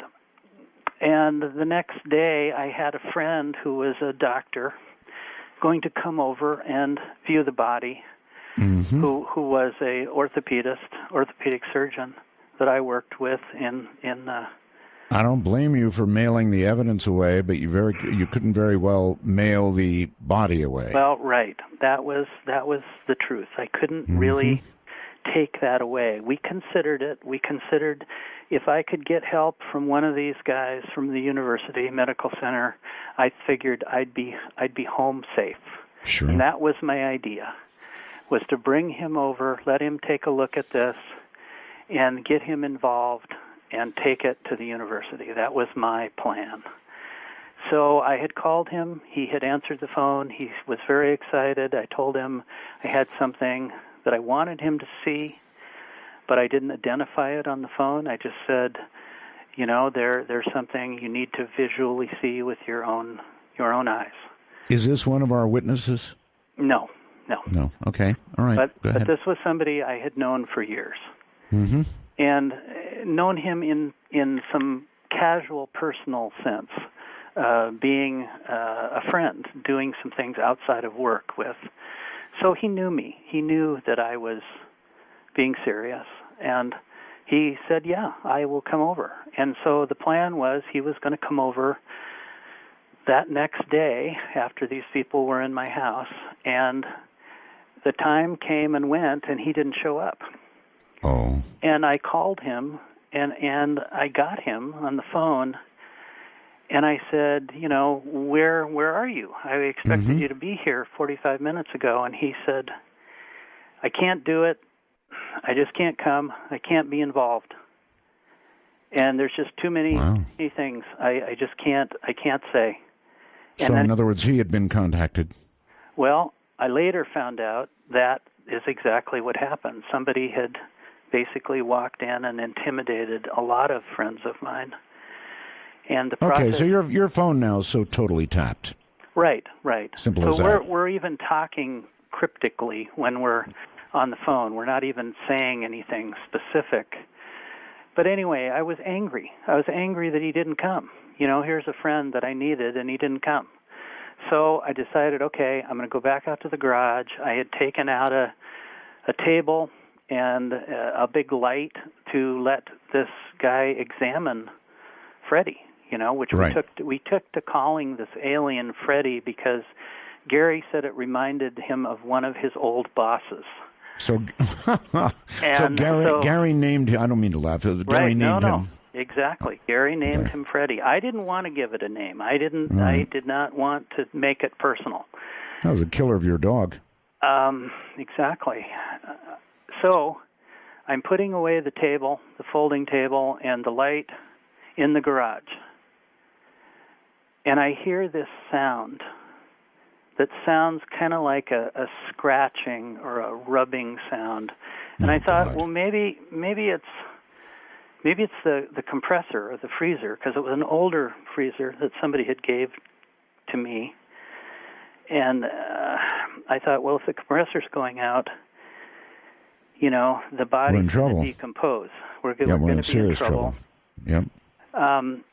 And then I thought, well, maybe it's rats, or maybe there's a rat, or something in some paper or something behind the freezer or whatever. But anyway, I thought, okay, well, I'll look in the freezer because there's a thermometer inside the freezer door. Right. And if the temperature is going up, then obviously the compressor is broken. Yes, sir. So I just went over there, just like I had time and time again for the last 3 days, opened the door, and this thing that was in the thermal blanket unwound itself and stuck its head out and started screaming at me. Oh, my God. All right. I, of course, remember this moment from the previous interview. Now, there is a recording of this scream. Now, how in the world, and how did it get recorded? How did this happen? Well, later on, not this moment, but later on, I had actually taken a video camera out to the garage in hopes of recording it.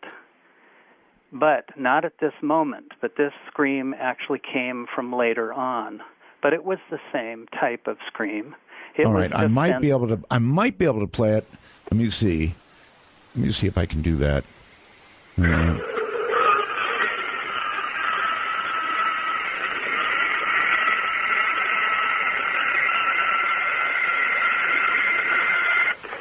That sound? That's it. And it was so intense. It was so powerful that it felt like it was pushing against your chest, pushing you away from this, like it was some kind of defensive move. And at that moment, I think I've got a bigger problem. This thing is alive or half alive, and it's going to kill me for attacking it. And I literally ran in the house. And I left the door open. I didn't care. I hoped it would run away. And I just ran in the house and slammed the door and called Gary and said, we got a bigger problem. A really big problem. And, of course, he didn't believe me. Really? And I said, you've got to come over here. And he went through the same process, the same idea. Well, Jonathan, you're probably just stressed. You're probably still just sick. And I'm just listening, and I'm stressed. And all I said was, come with me. I'm not going to say anything to you. Come with me. And we went in the garage, and, of course, he was just, perfectly fine until I opened the freezer, and it came out and started screaming at him. And I didn't think he was going to stop running because he ran out of that garage and just kept going. He couldn't even get to the door fast enough. Bye, Gary. And we both left the freezer door and the door to the garage completely open. It could have run away any time it wanted, and I was hoping it would.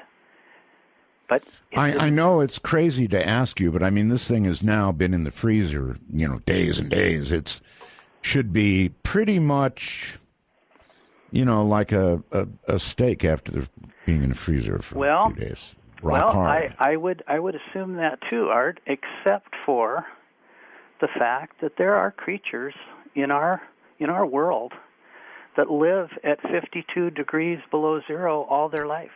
There are. It's true. Penguins. And we've got to at least guess that they may have come from a world where that's a fairly normal climate. So good point. Or maybe the cold somehow induced some kind of time for it to heal.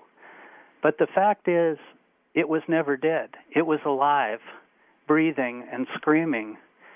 So the entire time that I had it, in my Jeep, in my house, on the floor, looking at it with my friends, it was alive. It was playing possum. Maybe in the woods and in my Jeep, maybe it was unconscious.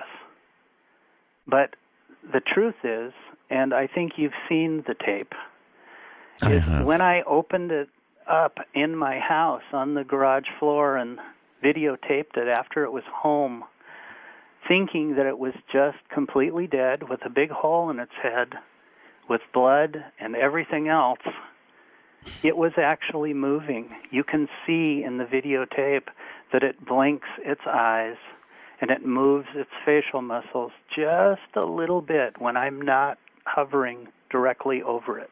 All right, folks. It's all at artbell.com.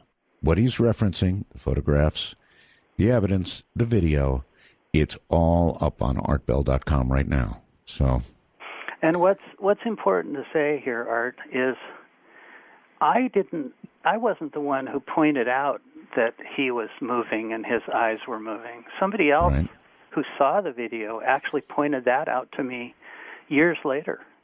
But the truth of it is, Art, I didn't care.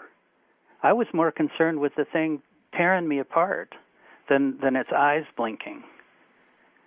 That was a bigger concern for me. But the reality is it seemed to want to stay in the freezer, because I went back out there a few hours later with Gary, and it was inside the freezer, and the door was closed. And I thought, well, maybe the lid came down on his head or something, or maybe he passed out or is unconscious. And so I, again, cracked open the lid of the freezer, and this time it didn't scream.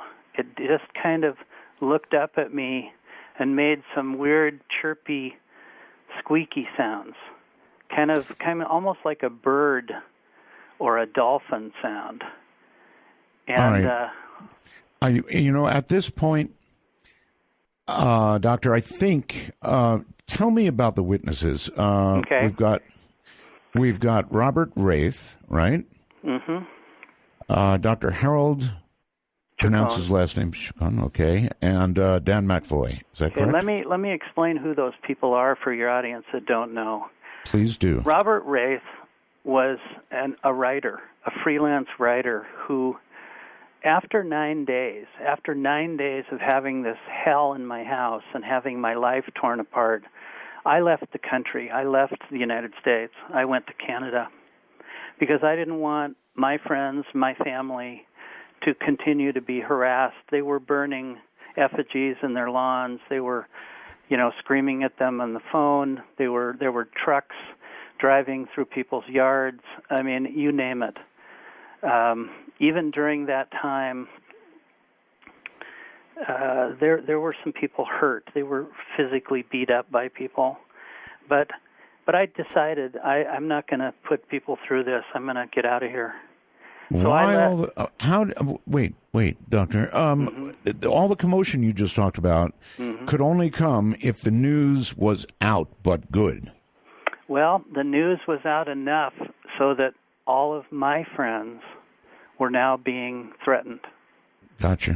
Okay. So there was enough people, I called them the dark side, who had basically taken over I know the dark and side, decided to put a squash on everything and anybody who was associated with me or my life.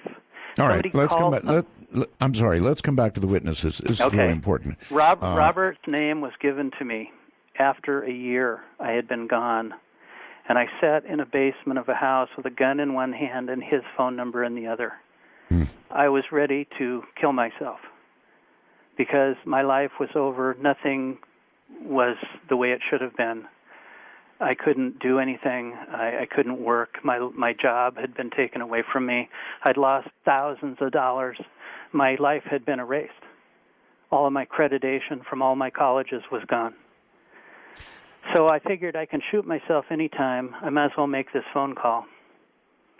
So I called this number, and these people said to me, "Jonathan, what can we do to help you? We know you're in distress."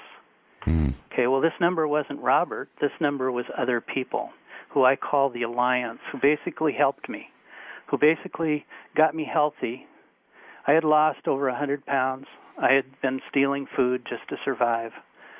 I was homeless for a year. And okay, we're way down line in the story now. Well, not really. And now I called the number. The people told me, "We'll get you better.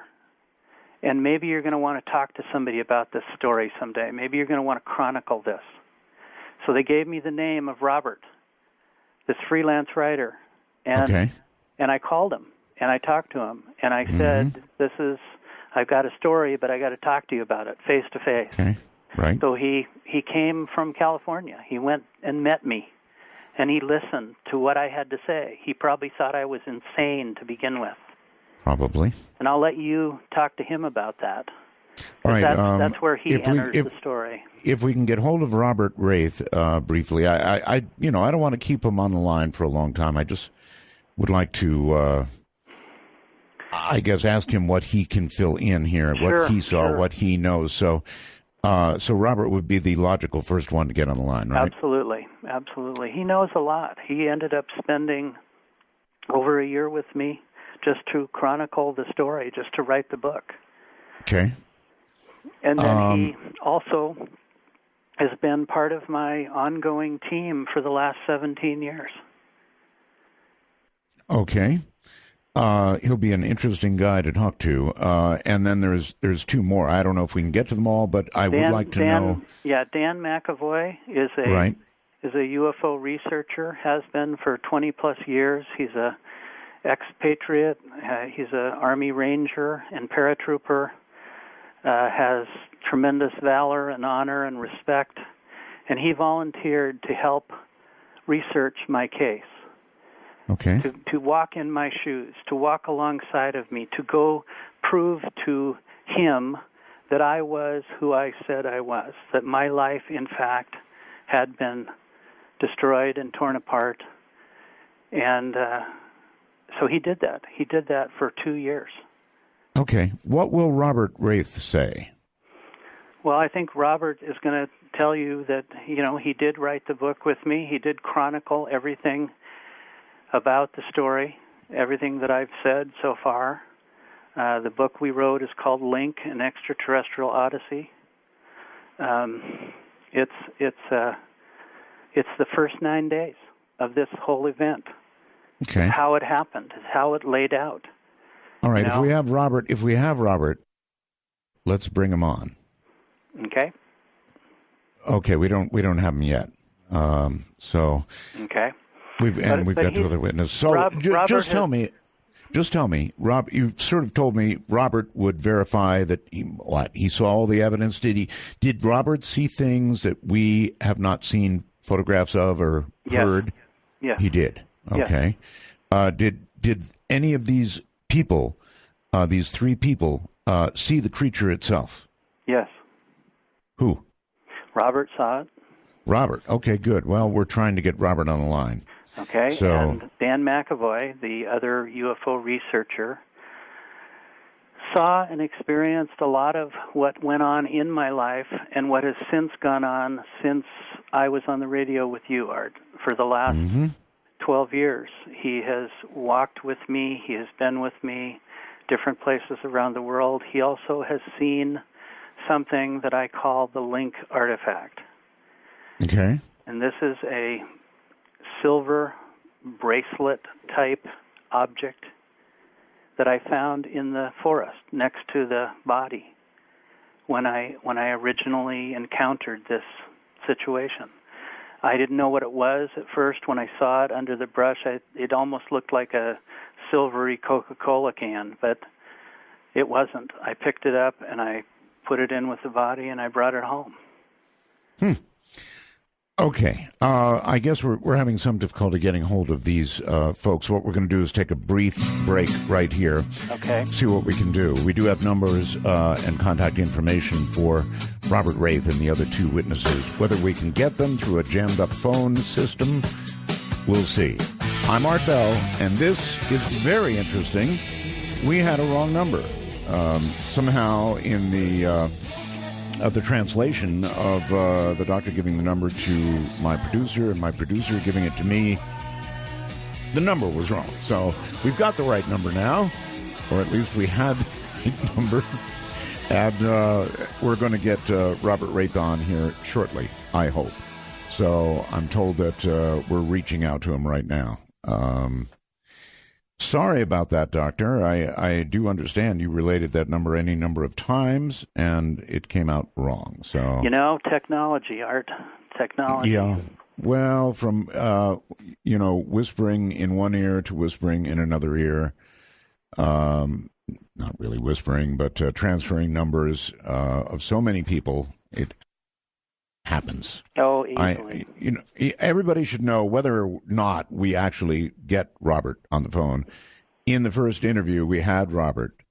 We had the doctor. We had Dan McAvoy. We had them all on the air, and hopefully we're going to have them on the air tonight too. But there seems to be some mix-up in the numbers. And my producer or my board op is welcome to whisper in my ear when we're set. Okay. So, in the meantime, Robert would say that he saw the creature, yes? Yes. Dr. Harold Chacon, he's a microbiologist, right? Harold Chacon is a microbiologist and he's an immunologist is actually what he is. He deals with biology and immunology and little things, microscopic things, and all those kind of virusy things. Okay. And he actually did some testing of some of the blood samples of this creature. What did he find? Well, it's interesting what he found. He found that there were 46 chromosomes, the same as we have, but 9 of the pair were different. They were not human, but they could only be identified of being similar to sea tortoise and something relating to dolphin. Huh. Isn't that interesting? All right. At what point did you... Yes, at what point did you get him involved? I mean... Well, he actually had called us after we had been on the radio with you. And he actually said he would be willing to help us if we needed anything. And I had gotten a hold of some of those samples that were sent away, luckily, and we took them to the head pathologist of the University of Washington Medical Center. Yes, sir. And I asked him if he would do a study of this tissue. And I did not tell him what it was. I did not state anything other than I wanted to know what it was. And he said, fine, I will take a good look at it, and whatever we can figure out, I will let you know. Okay. We've got to close something out here because at this point, of course, the alien, when we last heard, was alive. Yes.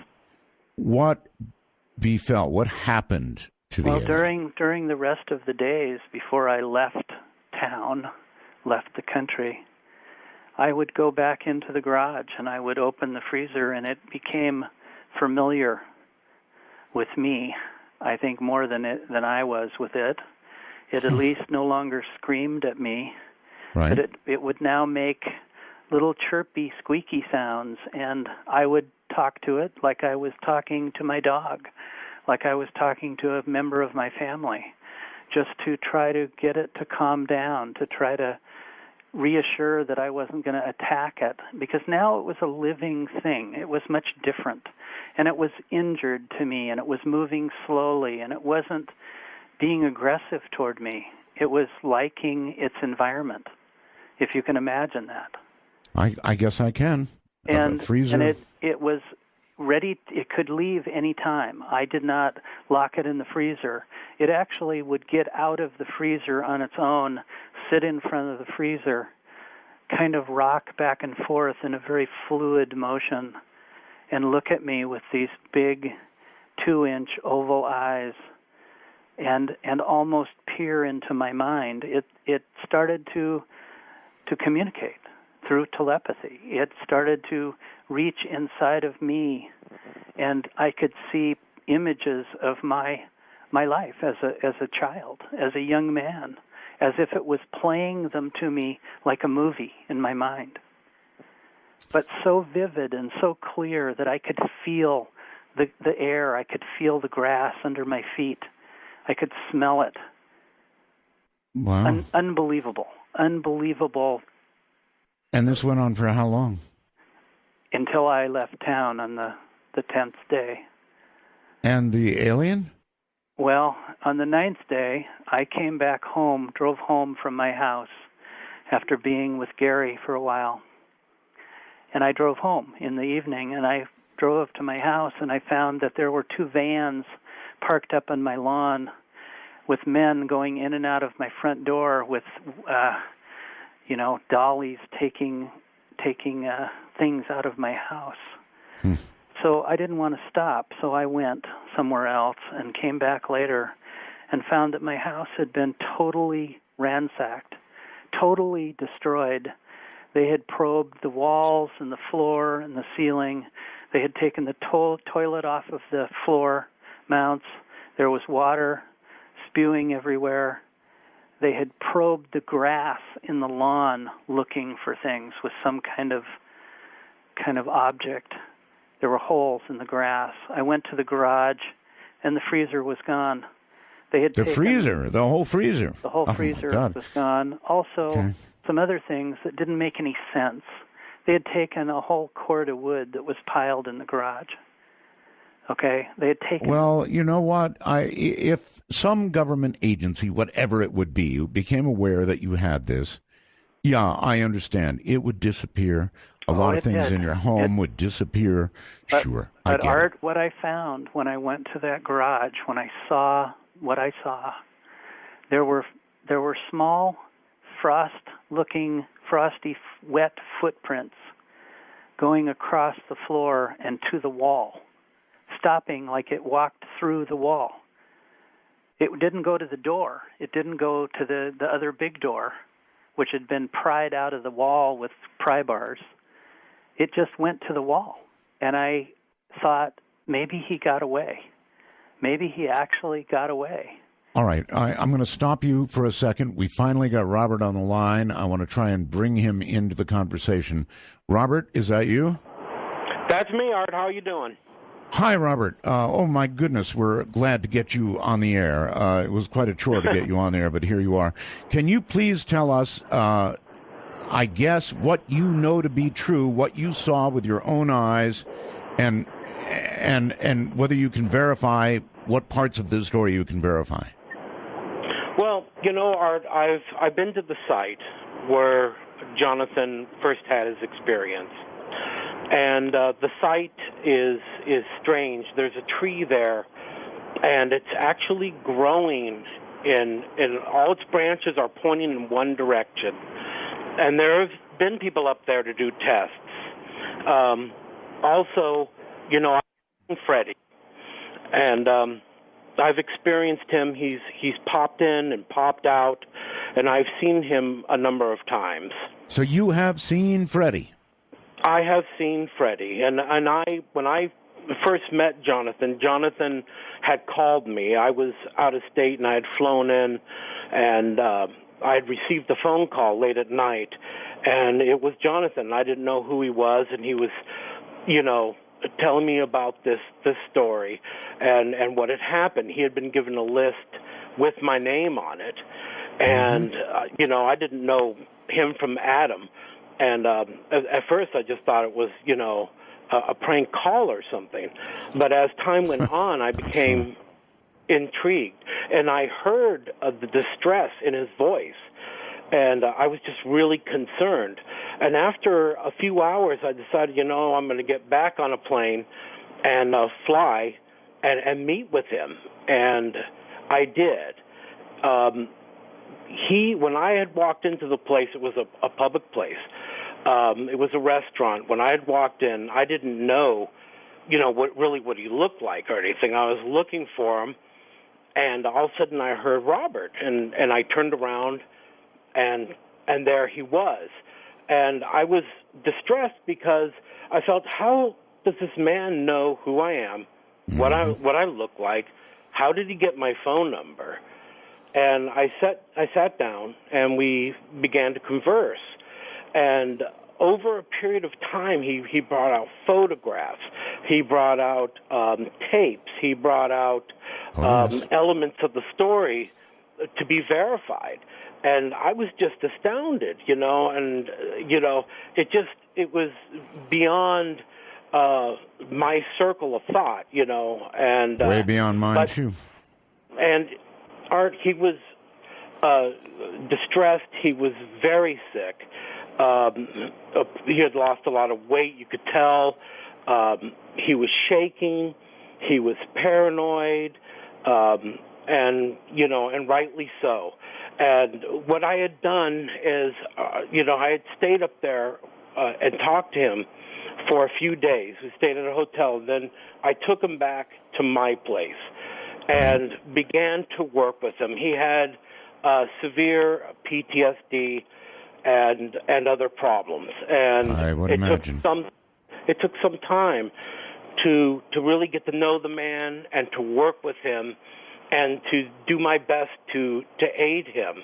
He refused any other outside help. He was quite terrified. He had obviously been being pursued, and he had been physically abused, and all kinds of horrific things. What I decided to do, as he was talking to me, because he said, we need to document this. And he had a lot of documentation, but he wanted to put it in a form that all of us could better understand. And so that's what he did. I'm a ghostwriter, and that's one of the reasons, he communicated with me. That, and I had been involved in other projects concerning people in difficult situations. Okay, well, the important thing to me is you saw Freddie. I saw Freddie, yes. Oh, okay. And I will say, getting other voices to verify this is very, very important, Robert. So I agree. I really thank you for coming on. I'm sorry there was a mix-up in trying to get your number, but trust me, I appreciate your coming on the air. I truly do. Oh, that's no problem. All right. Thank you, Robert, and take care. Thank you. You too. Okay. Art, something to add to this at this moment is, in all the years that have since followed from when Robert first met me, Freddie still is around. He kind of doesn't leave me alone. He's become like, I don't know, my shadow. He's been seen by shadow alien. Hundreds of people that have been around me. But he's in the hands of some government agency. No. No? He's in the hands of his own. How do you know this? Because he pops in and out all the time. Right, but when you left, yes, after your house had been ransacked, right, Freddie was gone. So Freddie walked out and went back to his own.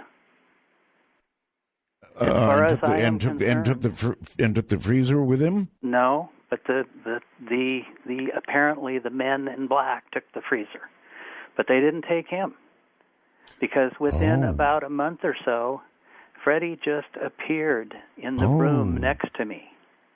He just winked in and sat and watched me for about 10 or 15 minutes, and then he just faded out.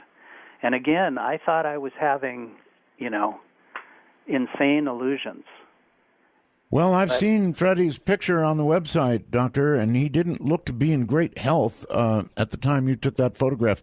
Did he in some way heal?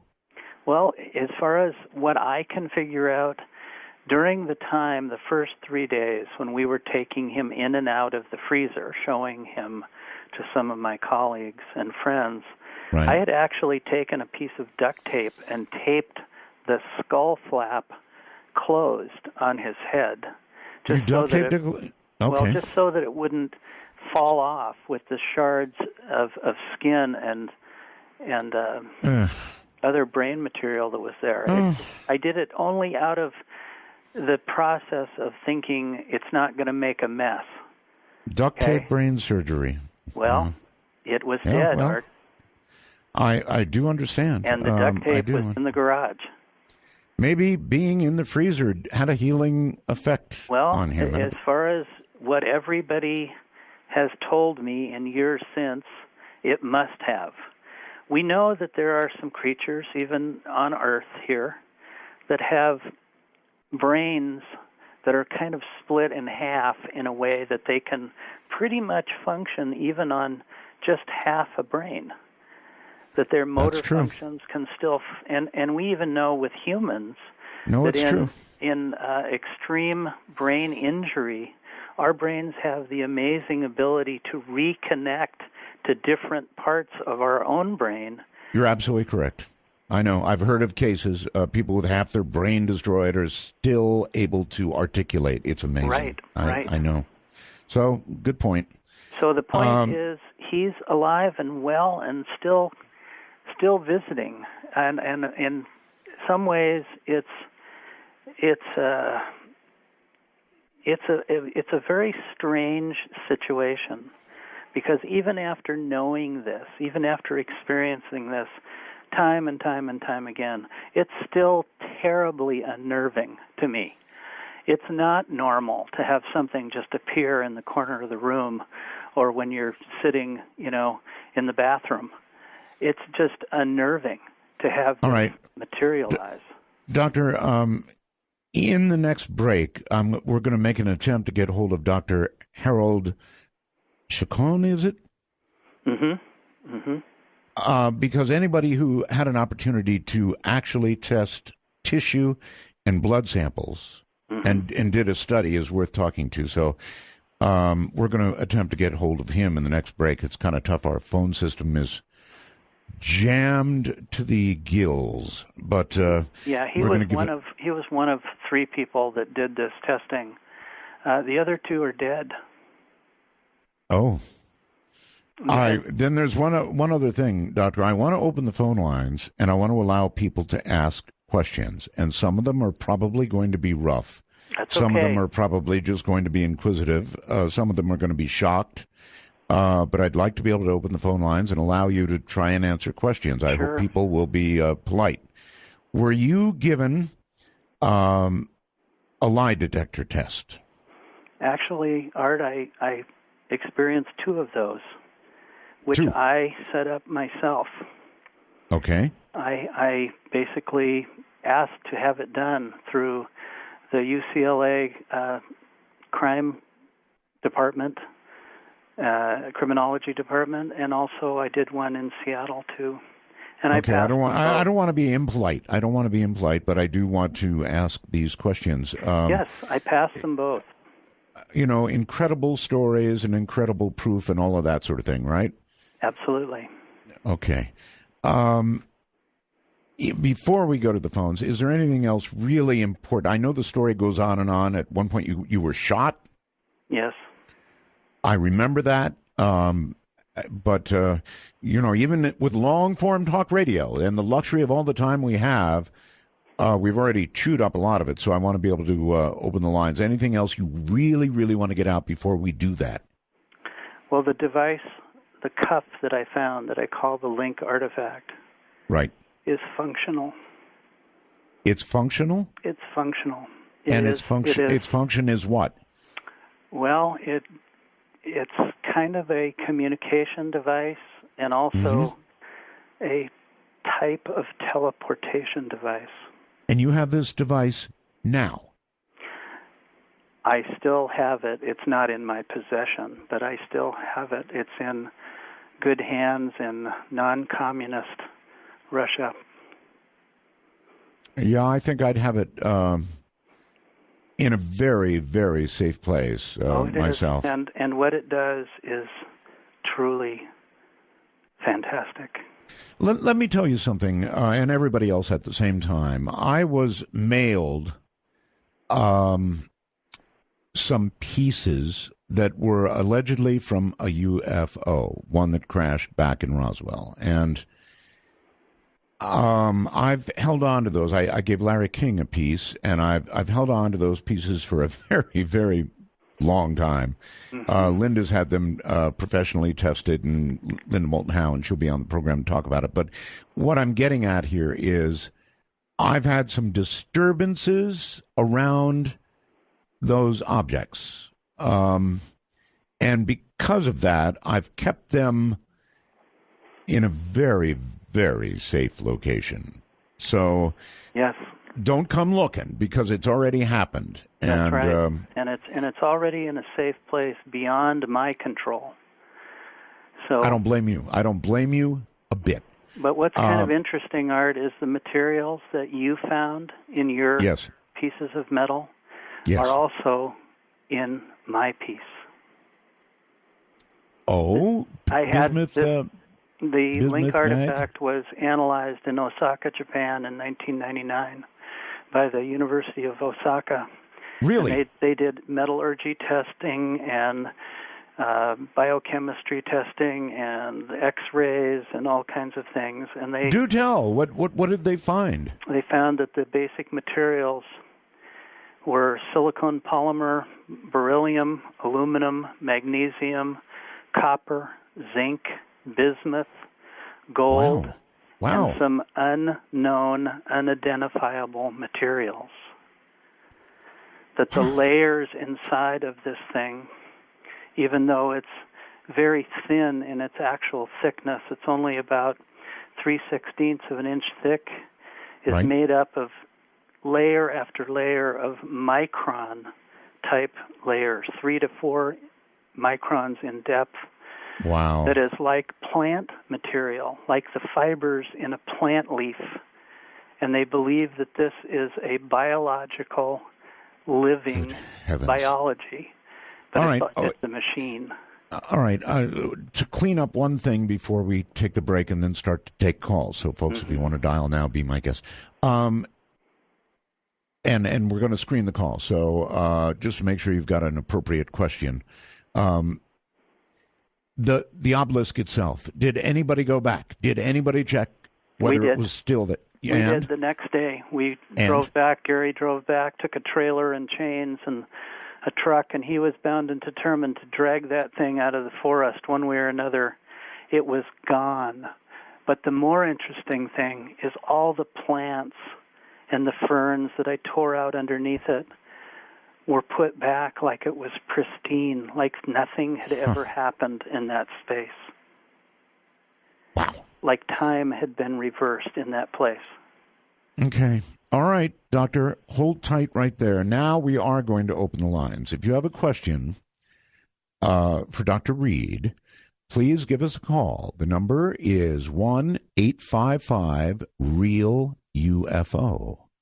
Or, if you wish, 1-855-732-5836. Now, I am led to I think I understand that our lines are now open to Canadians as well as Americans. If you have a question, now would be the time. We're going to take a break here. And if we're able to get any other witnesses, we'll pursue that as well. We've got a couple of other numbers of witnesses here. It's quite a tale, no question about it. Alien in the freezer. This is Dark Matter on Sirius XM. It's a pleasure to be with you this night. My guest is Dr. Jonathan Reed, and I hope you've heard the story. If not, there's not going to be any way to catch you up. You'll have to get it on the repeat. But we're talking about an alien encounter, a very, very, very serious alien encounter. And we've got another witness who's coming forward. He would be Dan McAvoy, who is a UFO research investigator. We've got a call in to the microbiologist as well. But Dan McAvoy, if you're there, speak up now. Hi, Art. How you doing? Hey. It's great to be back on and your show to be back on here. Something sorely missed. Oh, thank you so very much. No. Supposed to say Roswell's. All right. As briefly as you're able, Dan, you are a UFO research investigator. Yes. Mm-hmm. And how did you get in contact with Jonathan, and what did you do?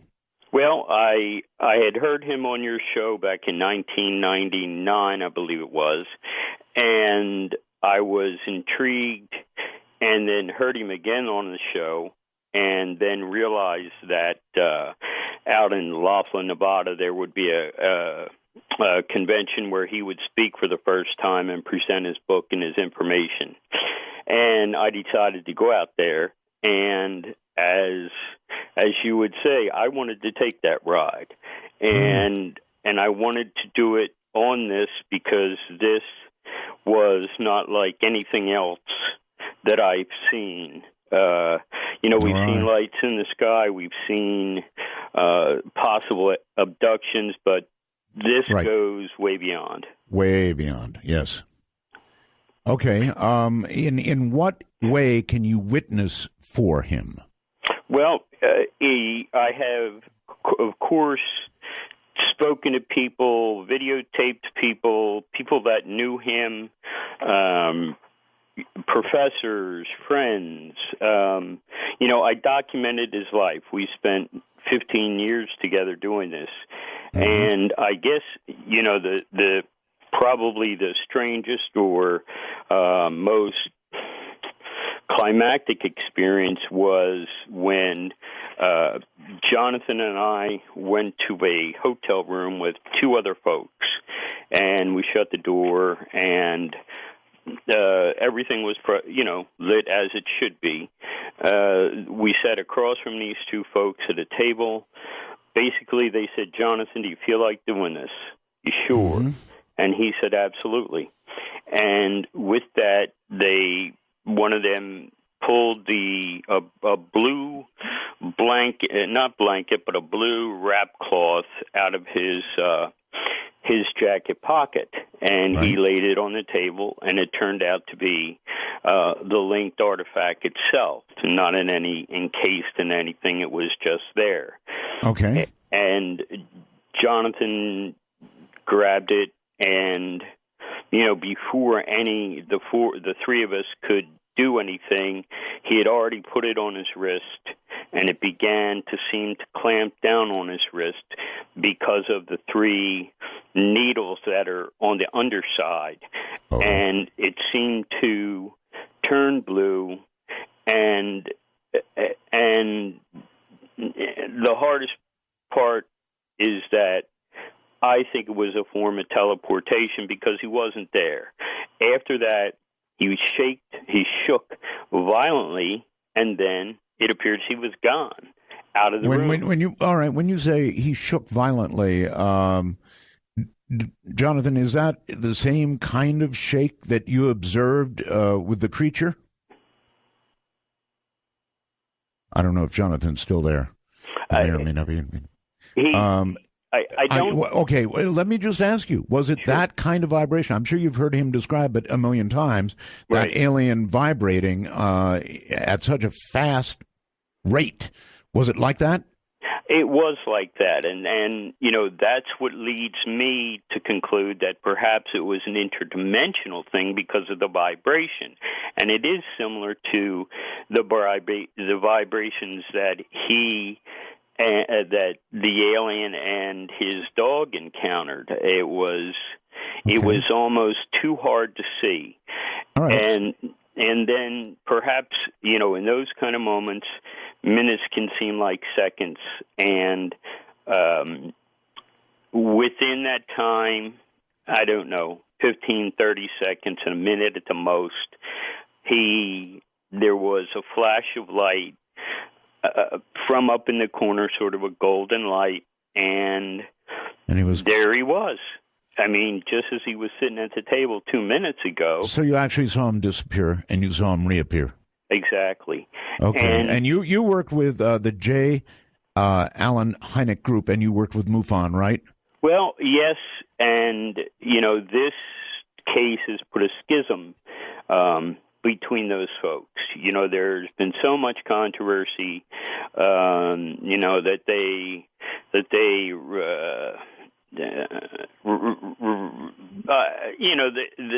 they did nothing for me and was just abused and just the organizations aren't what they used to be. I understand. And it's a shame. But it was over this case, huh? Well, as far as I can tell from all the publications, talking with all the prominent researchers in the field, that's the sense I get. And it's because there's so much here, it's so deep, that others just want to skim off the top. And, the other correlation, I think, is money. Through this, we've never, in 15 years, have never taken money from anyone. We did it for free. We gave books for free. We handed them out for free. And this goes from California to Seattle, all the way down throughout Mexico, down into Central America, and then into South America. And it was so big, and the reception was so great that we didn't have to sell any books. It didn't matter. I hear you. We gave books away just because. Dan, sorry, go ahead. You're an ex-Army Ranger. close combat weapons specialist, paratrooper, awarded many credits of valor and honor in your service. Thank you for your service to the country, by the way. You're quite welcome. And one more thing. I understand that you've had a series of strokes lately. Yes. So your coming on tonight really means a lot to me. Thank you. No, Art, thank you. It's been an honor and a pleasure.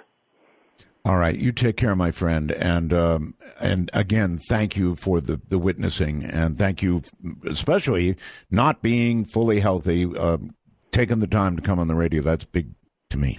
No, Art, it was my pleasure, and I'm so excited that you're back on. That we can be at the pinnacle again, and that's a great thing.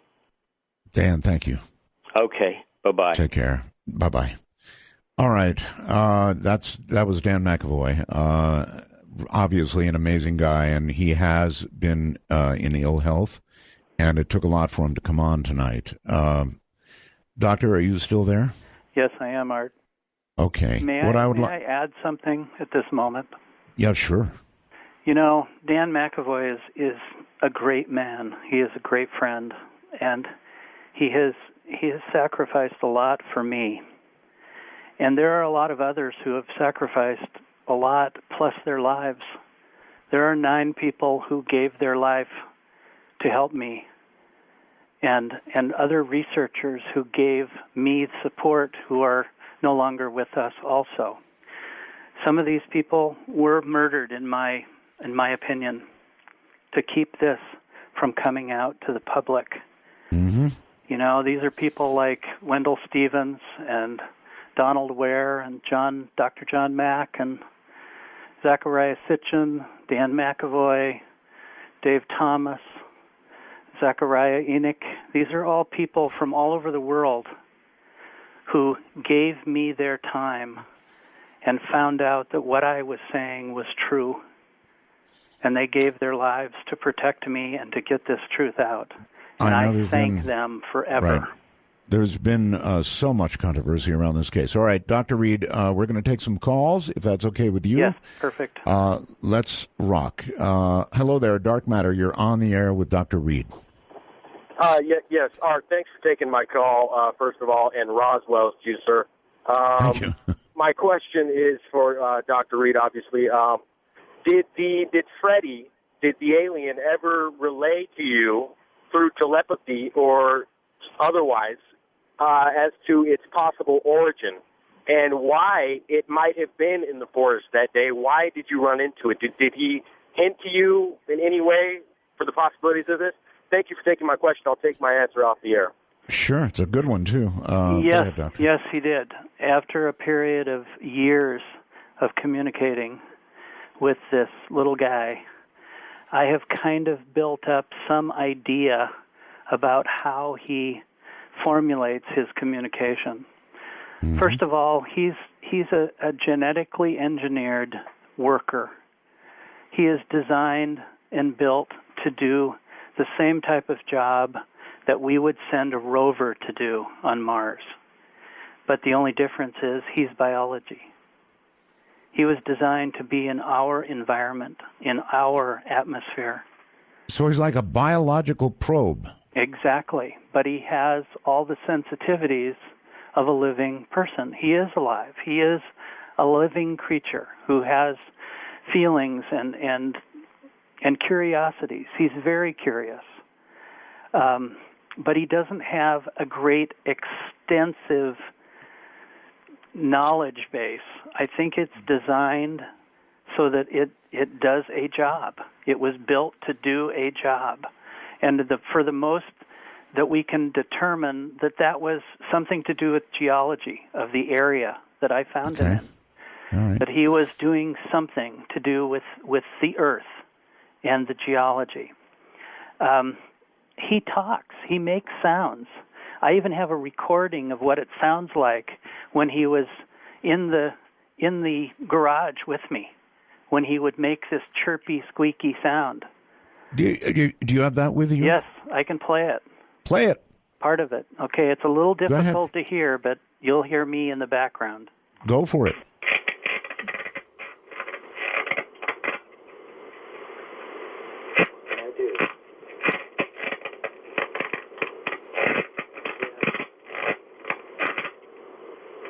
Wow.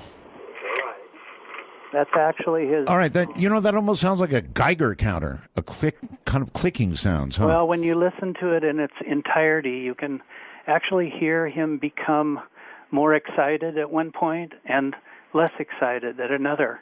When I hand him a cup of water, he takes it from me and actually throws it at the empty cup at me to test me, to watch my reaction.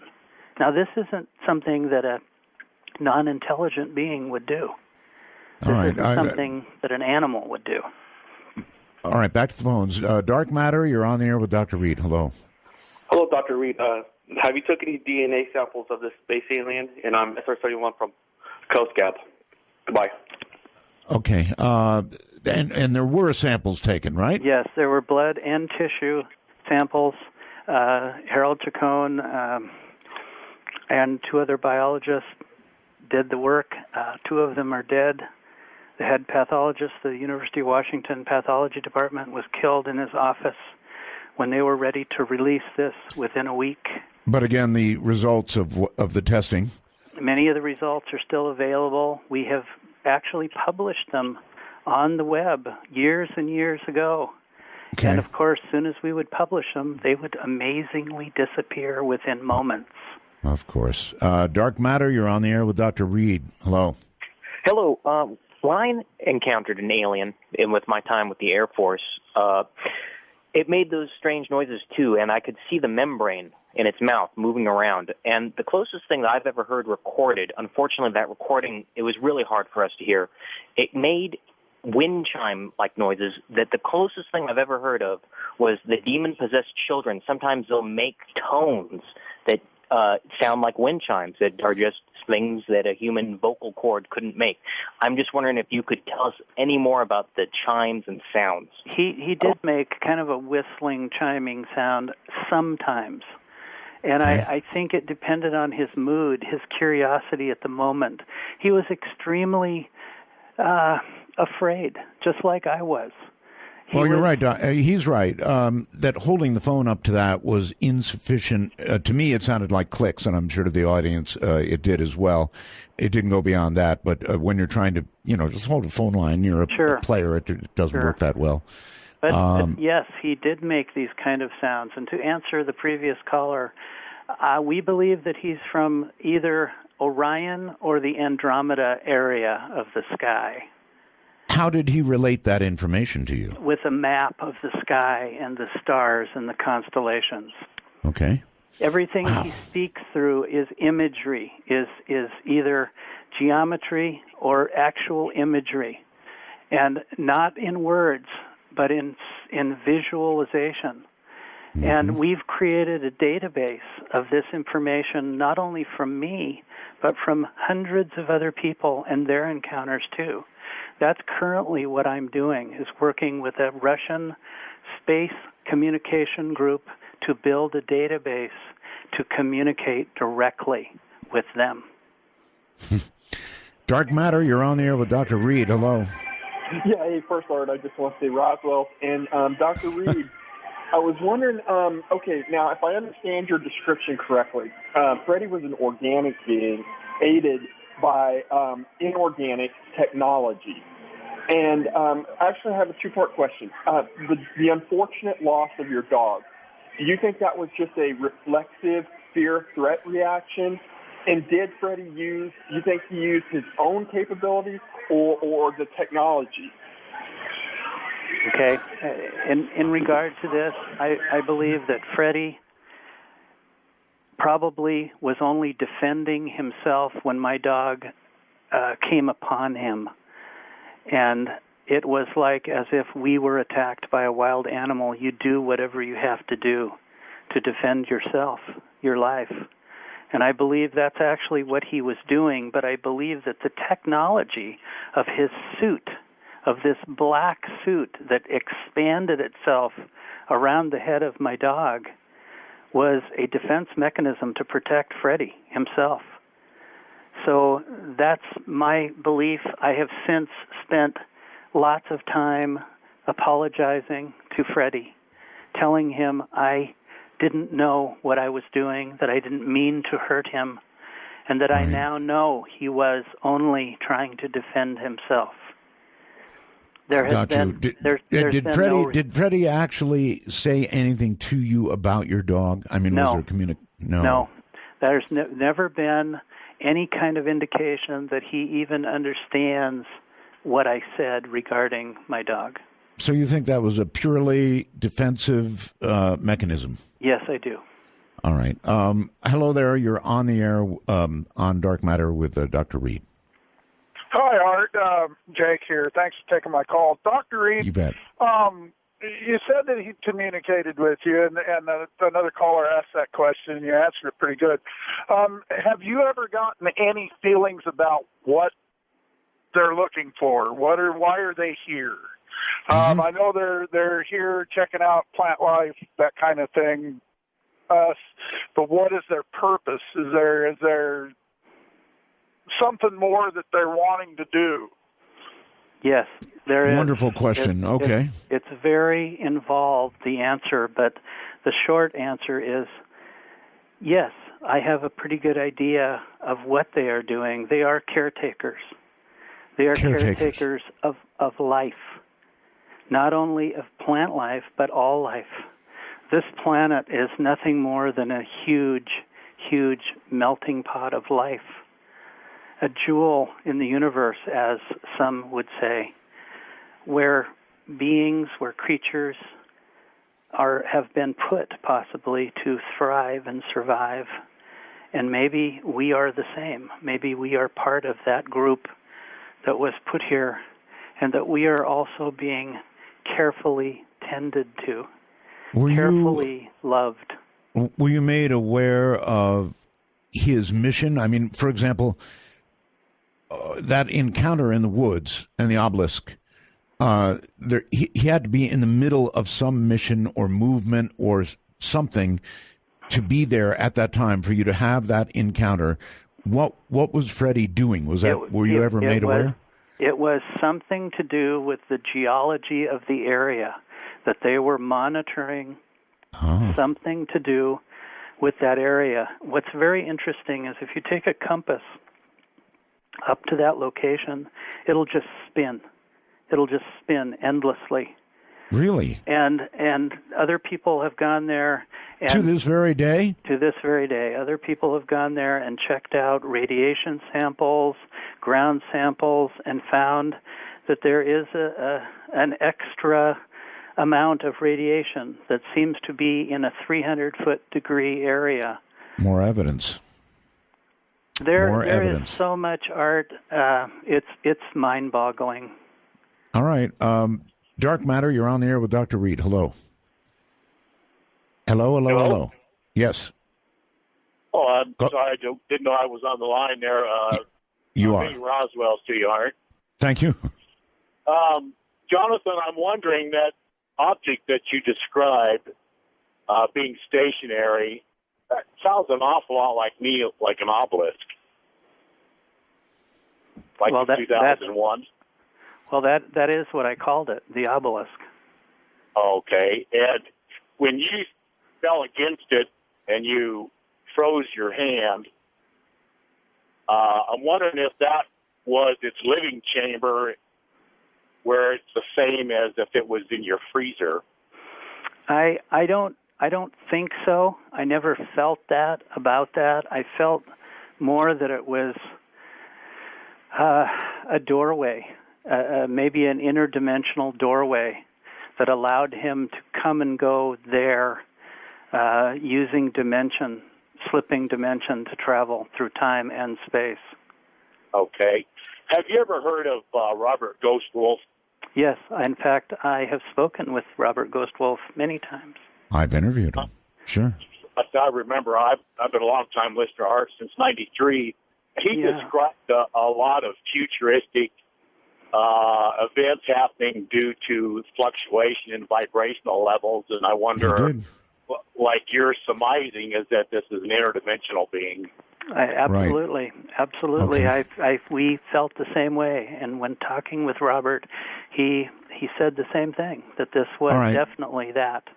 Somebody named Sam is coming through the wormhole and just asking, what was described to us, that you disappeared with that bracelet and then reappeared.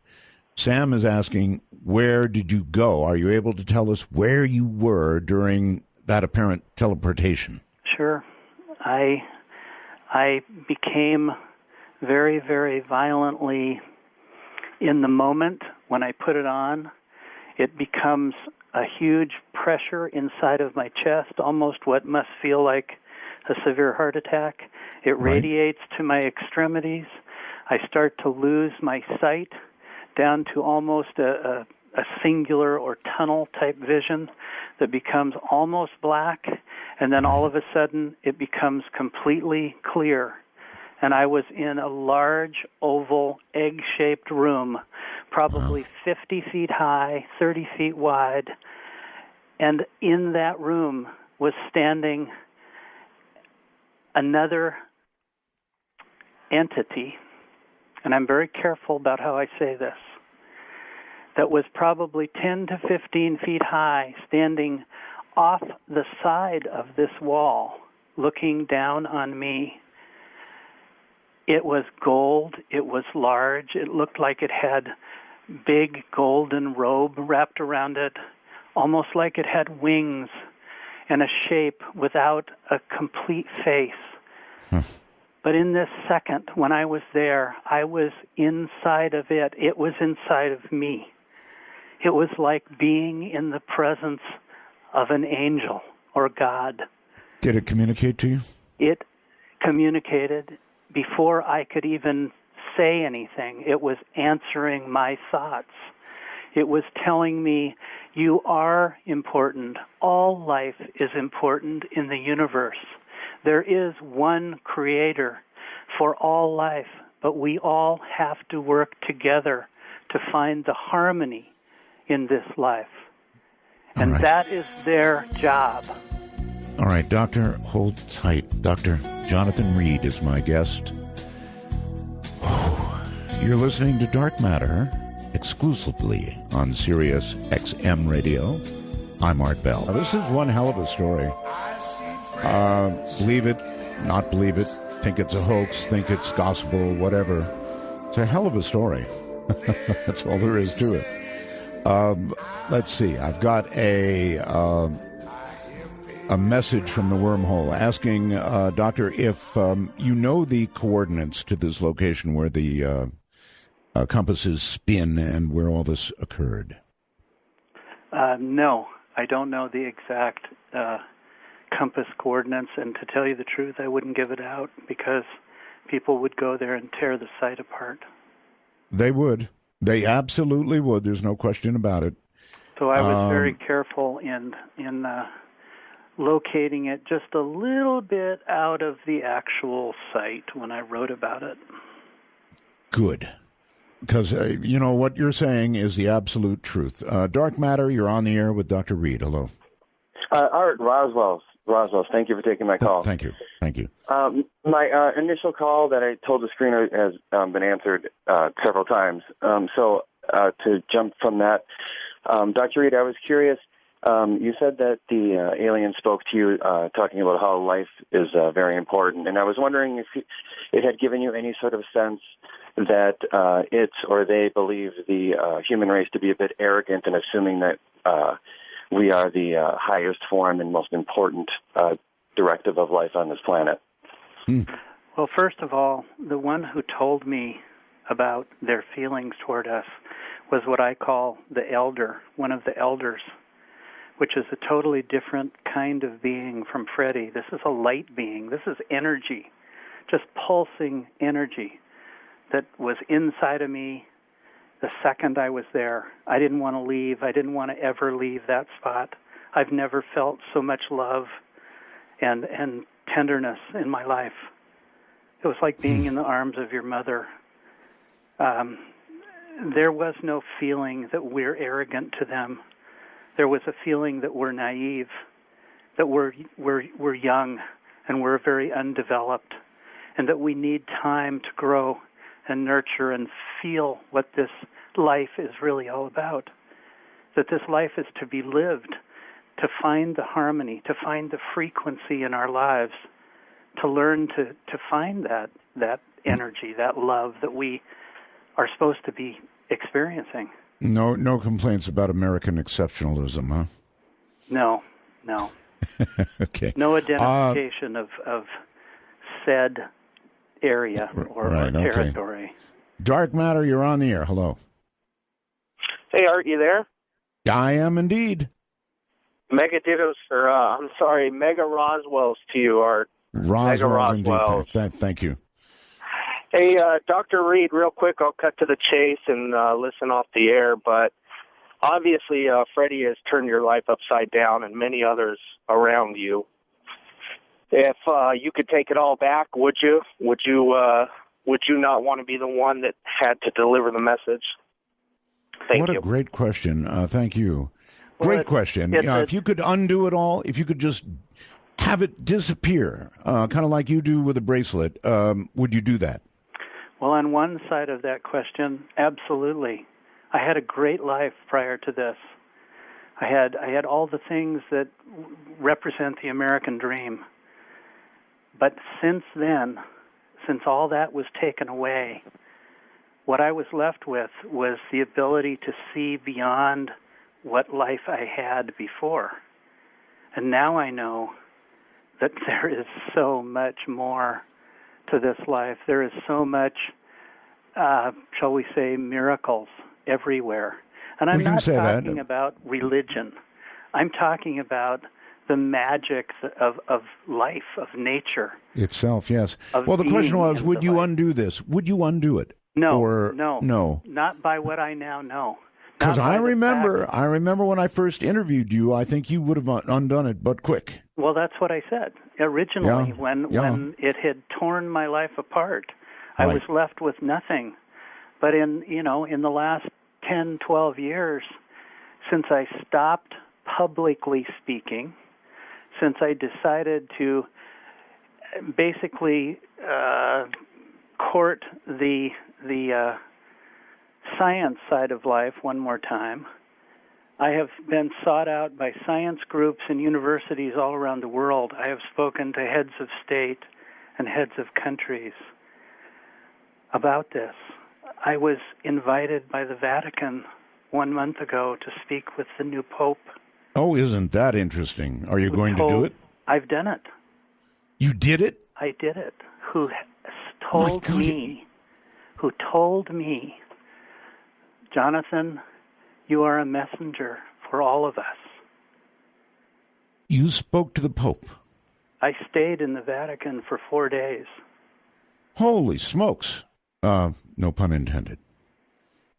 An incredible experience. You were invited? You were invited to the Vatican? Okay. I was invited for two reasons. One, I had met the past Pope when I was in the hospital in Mexico some years back, and he happened to be in Mexico.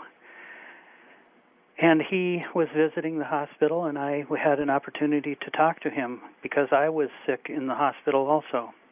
I had actually died for 19 minutes.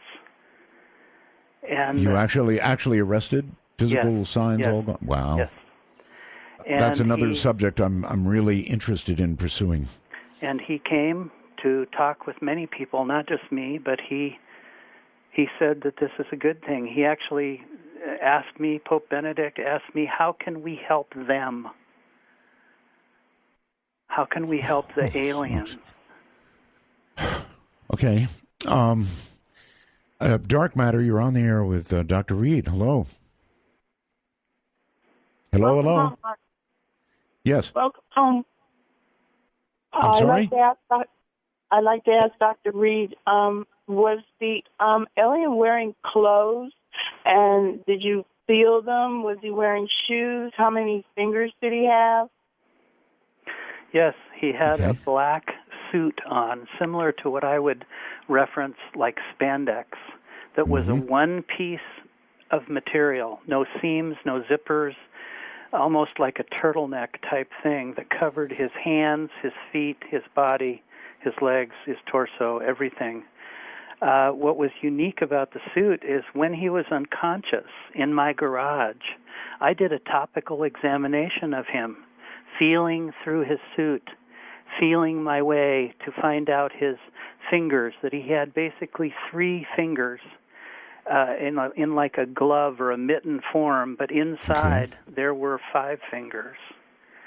Wow. He had basically the same anatomy that a human would have, except some small additions. But then one thing was very interesting is I took an X-Acto knife and I attempted to cut the suit. And as I cut a 2-inch strip in it, it sealed itself up. Oh. And then I cut it again, and it sealed itself up again. And the third time, it wouldn't let me cut it at all. Really?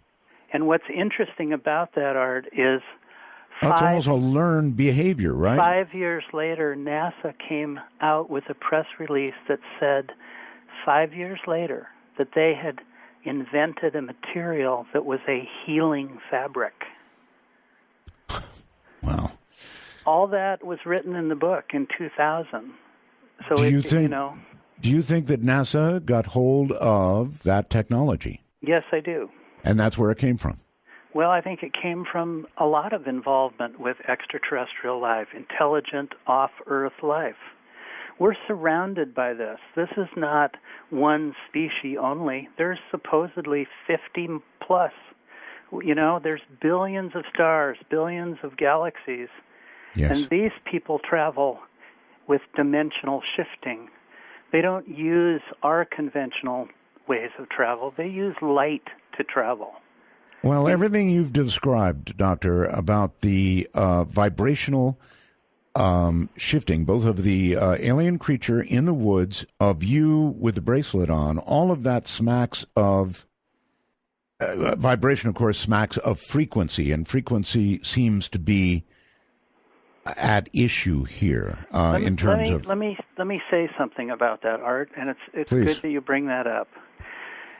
All of the religions of the world talk about harmony in their basic rule. Their basic rule. I'm not talking about their protracted politics. I'm talking about their basic rule. And Yes. harmony in science, harmony translates to frequency. And frequency translates to energy in science. All of them talk about finding the harmony within your family, within yourself, and extending that harmony, extending that frequency to bring us back into balance. You talked last night. Go ahead. It's gonna make sense to a lot of people.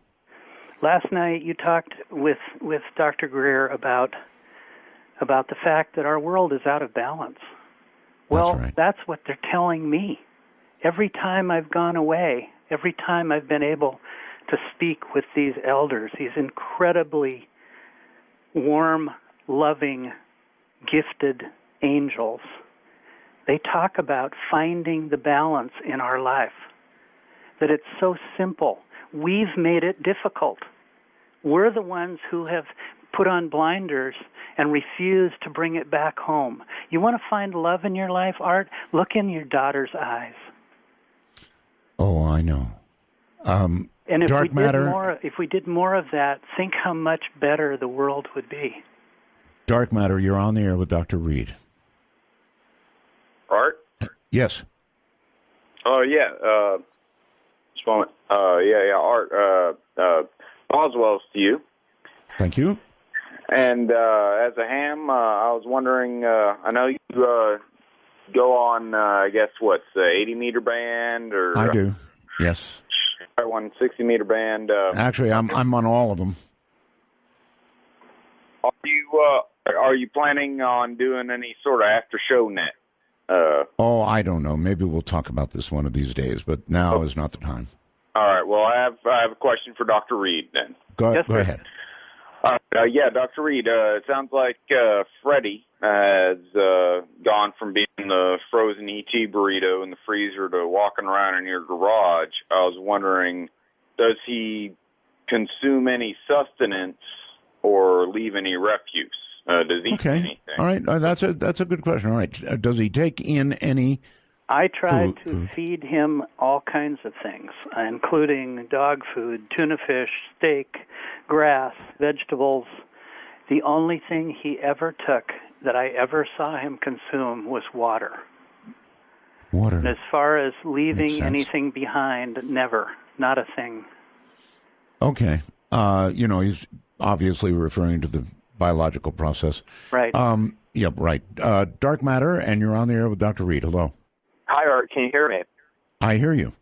Yes, Art. This is Dane from Pittsburgh. Look, I'm 24 years old, so I was alive, but I wasn't, old enough to hear you back in your prime, and it's great to hear you back on the radio. Thank you. So you have a lot of younger fans out there. My question for Dr. Reed is this.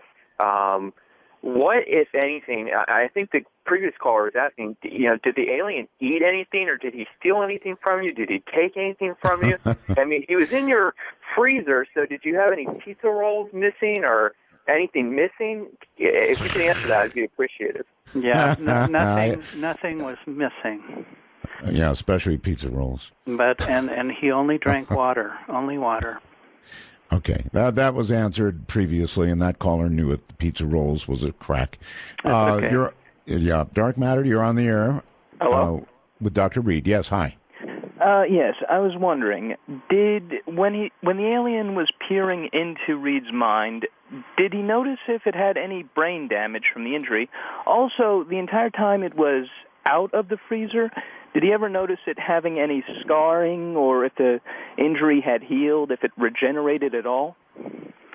He has a scar on his head to this day, just as if we would have a scar on my body or your body. It remains. He is biological. He has biology just like we do, and the scar remains. In regard to him moving and being in my presence in the garage during the first 9 days, he moved in and out of the freezer like a fluidity that I had never seen, like a gymnast that was so graceful and so slow, but so powerful. It was just beautiful to watch.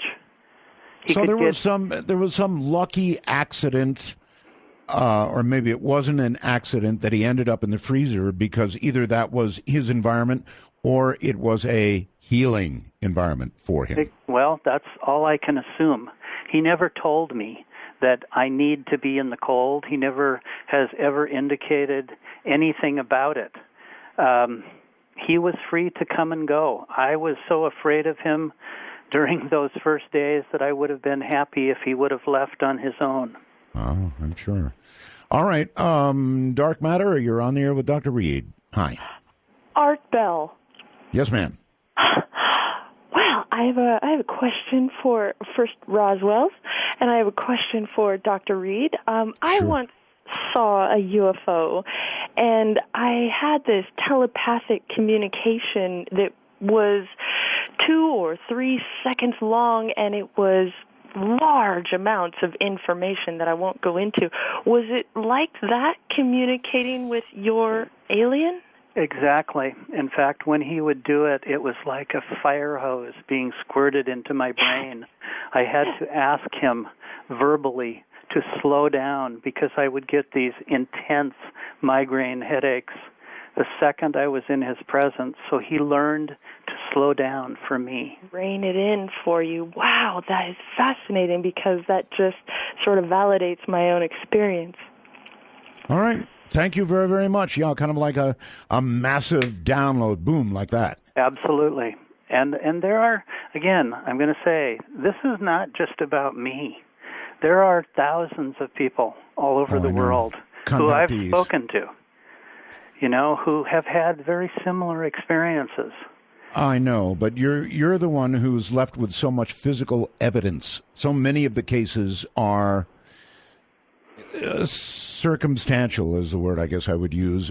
They just don't come with the kind of incredible amounts of evidence that you've got, Doctor. Dark Matter, you're on the air with Dr. Reed. Hello. Hi, Art. Roswell's to you. And, Doctor, my mental buffers are backing up with questions about the bracelet, so I'll go quickly and be brief. I was surprised in the interview you just mentioned you had some health problems since all this started happening. I almost expected you to say when you put the bracelet on that it had healing properties for you. My question, plural, is, number one, is there any ongoing testing or research with regard to this bracelet and its properties? And the second question is, has anybody else ever put it on? I would have brought it and asked the Pope to put it on. Well, first of all, yes, somebody else has tried to put it on. In fact, the initial person who put it on after I did was Robert, and he was immediately sick for about a week. I mean, really, really sick, like I was in the woods. Now, he didn't go anywhere, but he put it on when I happened to be going to the bathroom in the other room just to try it, and it didn't work. Now, two other scientists have attempted to try it, and both of them are dead. One died immediately, and the other one died a week later. It is being tested, and it is being used for the communication that we are setting up. Something you need to know, Art, and I need to say this. Sure. This is not just about ETs. This is not just about visitors from other planets. This is about life and how we all need to evolve and need to extend ourselves to other life. That's what they're telling me. That's what they're telling many other people. In the visits that I've done to use this artifact, it's like being in the presence of God. But I try to take that out of it. I try to see it for the science and the information that I can get out of it. But I understand why you would feel that, though. I do understand. We are being shown and given direction that probably has been given to us for centuries by a teacher here and there, all over time. I am not special. I didn't want this to happen. I could have much preferred to give this to you, Art, than for me to do this. But for some reason, I have this responsibility. And I've decided, since so much of it now has encompassed my life and changed my life for the better, I have decided I will take the responsibility to tell people simply what I know. Nothing more, nothing less. All right, Doctor. We've got one more break and one more round of questions, and that's it. Dr. Jonathan Reed is my guest. This is Dark Matter. I'm Art Bell, exclusively on Sirius XM Radio. Good evening, everybody. I am Art Bell, and Dr. Reed is still here. We'll take some more questions with what time we have left. Hello, you're on the air. Dark Matter's listening. Hi. Art Bell. Yes, sir. Roswell's, thank you. I had recently seen an interview with a doctor. He was a professor of neurology, not a particularly religious man, self-described, and his explanation of when he had a form of meningitis and he thought that he had passed through was strikingly similar to the doctor's explanation of talking to the golden being. Mm-hmm. And maybe there's a similarity between the two. Very much so. Very much so. I believe this is happening to many people all around the world. You know, this life is a precious thing. And I think there's a lot more to it than what we can perceive, what we can actually comprehend. This is something that I think we need to unlearn about our modern times. I think we need to take the blinders off that are politically motivated, that are economically motivated, and get back to the basics of what this life is supposed to be. It's supposed to be lived. It's supposed to be experienced and cherished. That's Doctor, yes. I had a massive heart attack at one time, and I remember fading away, and people speak of the walking toward the light. Yes. And I was afraid to walk toward the light. But I felt compelled to do so. Let me tell you something. I know that our lives continue. I know that we are immortal, our soul, our energy that lives within inside of us. I've seen it. I've seen where it goes. I have seen the process in front of my very eyes. I hope you're right about that. I really hope you're right about that. It's unquestionable to me. I have seen it, Art. I wish I had seen it, and I wish I could say it's unquestionable to me. I can't say that. That's awful, huh? I can't say that. I question everything. Hi, Dark Matter. You're on the air with Dr. Reed. Hello, Art, and hello, Dr. Reed. Hello. My default position, having grown up around the nation's capital, was to be skeptical. But about 22 years ago, I had an experience. It was not UFO related. It was metaphysical, but it knocked my socks off. And one night I'll call and tell you about it, Art. Okay. But here's my question for you. I missed the first part of the interview, and I kind of pieced together that you were a doctor having to do with psychology, and I think this happened in the state of Washington in the 90s.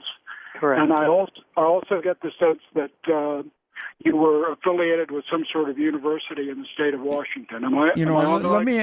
Let me add for you, sir, that if you missed the first part of it, immediately after the show, it begins repeating. So. Oh yes, I know. I'm going to catch it, but. My question is, and you might have answered it before, but did you lose your job over this? I mean, outside of the shock of it happening, what were the ramifications? Well, the ramifications was that I lost everything. Everything was eliminated from my life by a government-type faction, by a group that systematically eliminated my bank accounts, all of my accreditation, my job. Everywhere that I went, including my passport and my birth certificate, didn't exist. The only way that I got a passport back was I had a law firm threaten to sue the U.S. government that we were going to plant a story in every major newspaper in the United States that the U.S. government had refused to give me my passport back because I had had an extraterrestrial experience. I got my passport back 4 days later. Dark Matter, you're on the air. Yes. Hi, Art. Hello. Thank you for taking my call. I got a quick question for the doctor. I'm just curious. I know for every force there's an opposing force, and the people who tried to destroy his life, are they still after him? And why do you think that they would be opposed to the goodness that's coming from this? All good questions, yeah. Believe it or not, the major conspiracy to silence me and anybody around me comes from the United States of America. I think that's interesting in itself. Most other countries have either submitted the fact that extraterrestrial life does exist and they have files that prove it. They don't seem to bother me. They seem to leave me alone. I live in Vancouver, Canada, and and for the most part, I don't do much in the United States. As of 2004, I quit speaking in the United States because too many people were dead, and I decided I would go a different direction. And it's not that I'm not speaking. It's that I'm speaking to a different type of group who's willing to listen. And that's all I've ever asked, was just for people to listen. Right. The wormhole is asking what happened to Gary. Is Gary alive or dead? Well, after we went on your show, Art, I had not had any contact with him for years. Nobody thought he was alive, and some relatives of his called me, verified, in fact, who I was, and I went to see him. Gary had been beaten and left for dead on the side of a road with severe brain injuries and literally was on his last moments.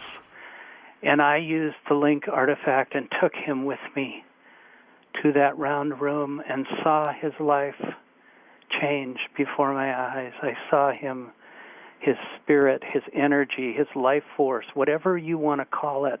I saw it given back to him and him put in to the collective. And those are my words. Everybody who's even had a brush with you in this whole thing has been affected dramatically, haven't they? Yes, and we're still standing, Art. That's the amazing thing. We don't do any advertising. We don't do any, like Dan said, we've probably given away as many books as we've sold. But by the grace of God, by the grace of other people who have helped this to continue, I will keep speaking to those who want to listen, because I know something. I know that our life, our civilization, our humanity needs to evolve, because we're in trouble. We're in really big trouble right now. I agree with that. And some of the answers are so simple. And I believe we can find them together. I believe that when we reach out across the airwaves, across the table, and touch the person across from us, we're giving them part of ourselves. We are giving them part of our energy, part of our life. That's what we need to do. We need to bring it back to that kind of simplicity, where our lives are shared together to enhance each other, where our energy helps each other grow and evolve. Well, I couldn't agree with you more. Whatever with the rest of this story, what you just said is absolutely true. We're in deep trouble, and we need a new direction. That probably is obvious to everybody.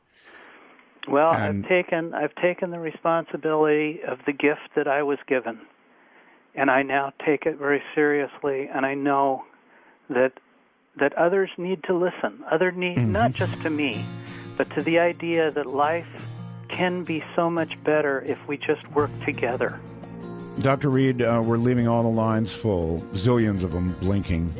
Thank you for being here. Thank you for the message. Thank you for taking the calls. And most of all, thank you for relating the story in such great detail once again. Art Bell, I want to say, Roswell, I want to say God bless to you, your current family, your past family, and find that harmony. Good night, my friend. Good night. Thank you. Very quickly? Yeah, extremely quickly, so that all I could barely see was the outline. But my dog, it appeared to me at first that my dog had this thing by the arm.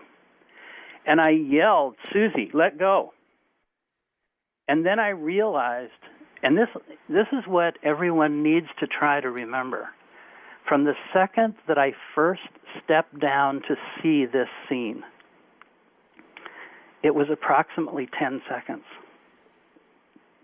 Right. And a lot of times in real life, when something this incredible is happening to you, time kind of slows down. Oh, exactly. And even describing it doesn't give it justice to how fast it happened. And anyway, what I saw was my dog it looked like my dog with her mouth was attached to the forearm of this thing.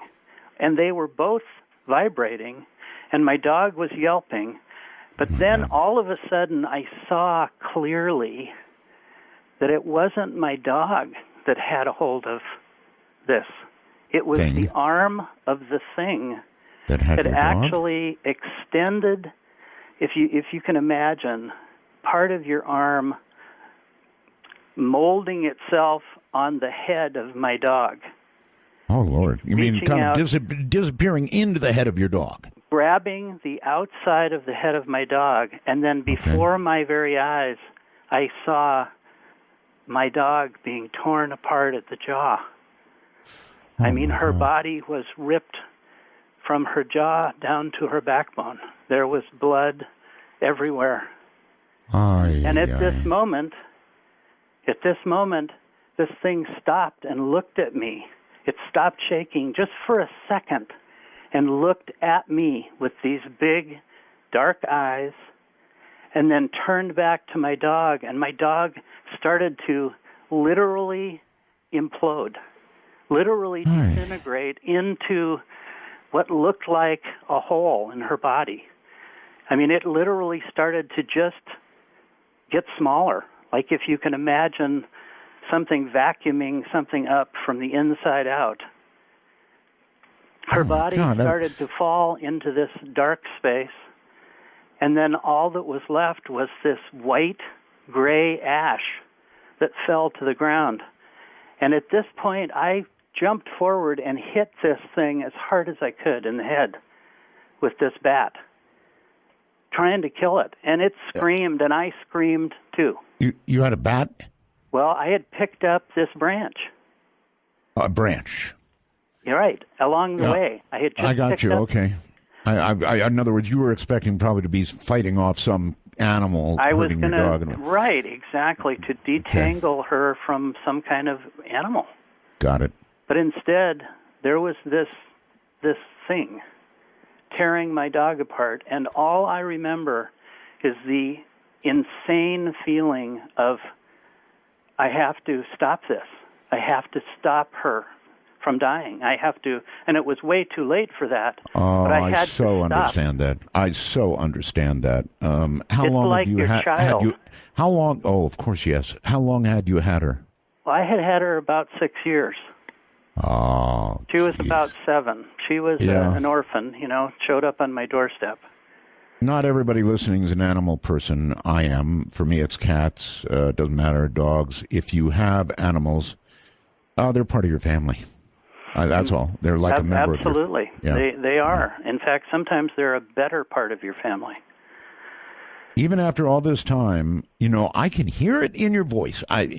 The way you're remembering this is so visual and so detailed that, I don't know, I can just hear it in your voice that this is what you saw.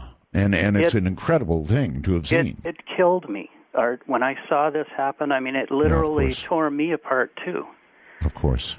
And, but it even became more insane to me, because the second I hit this thing, trying to kill it, and I wanted to kill it, it screamed, I screamed, I think in triumph of trying to stop what I was witnessing, but I almost missed it. I mean, I'm not an athlete. I'm 190 pounds, and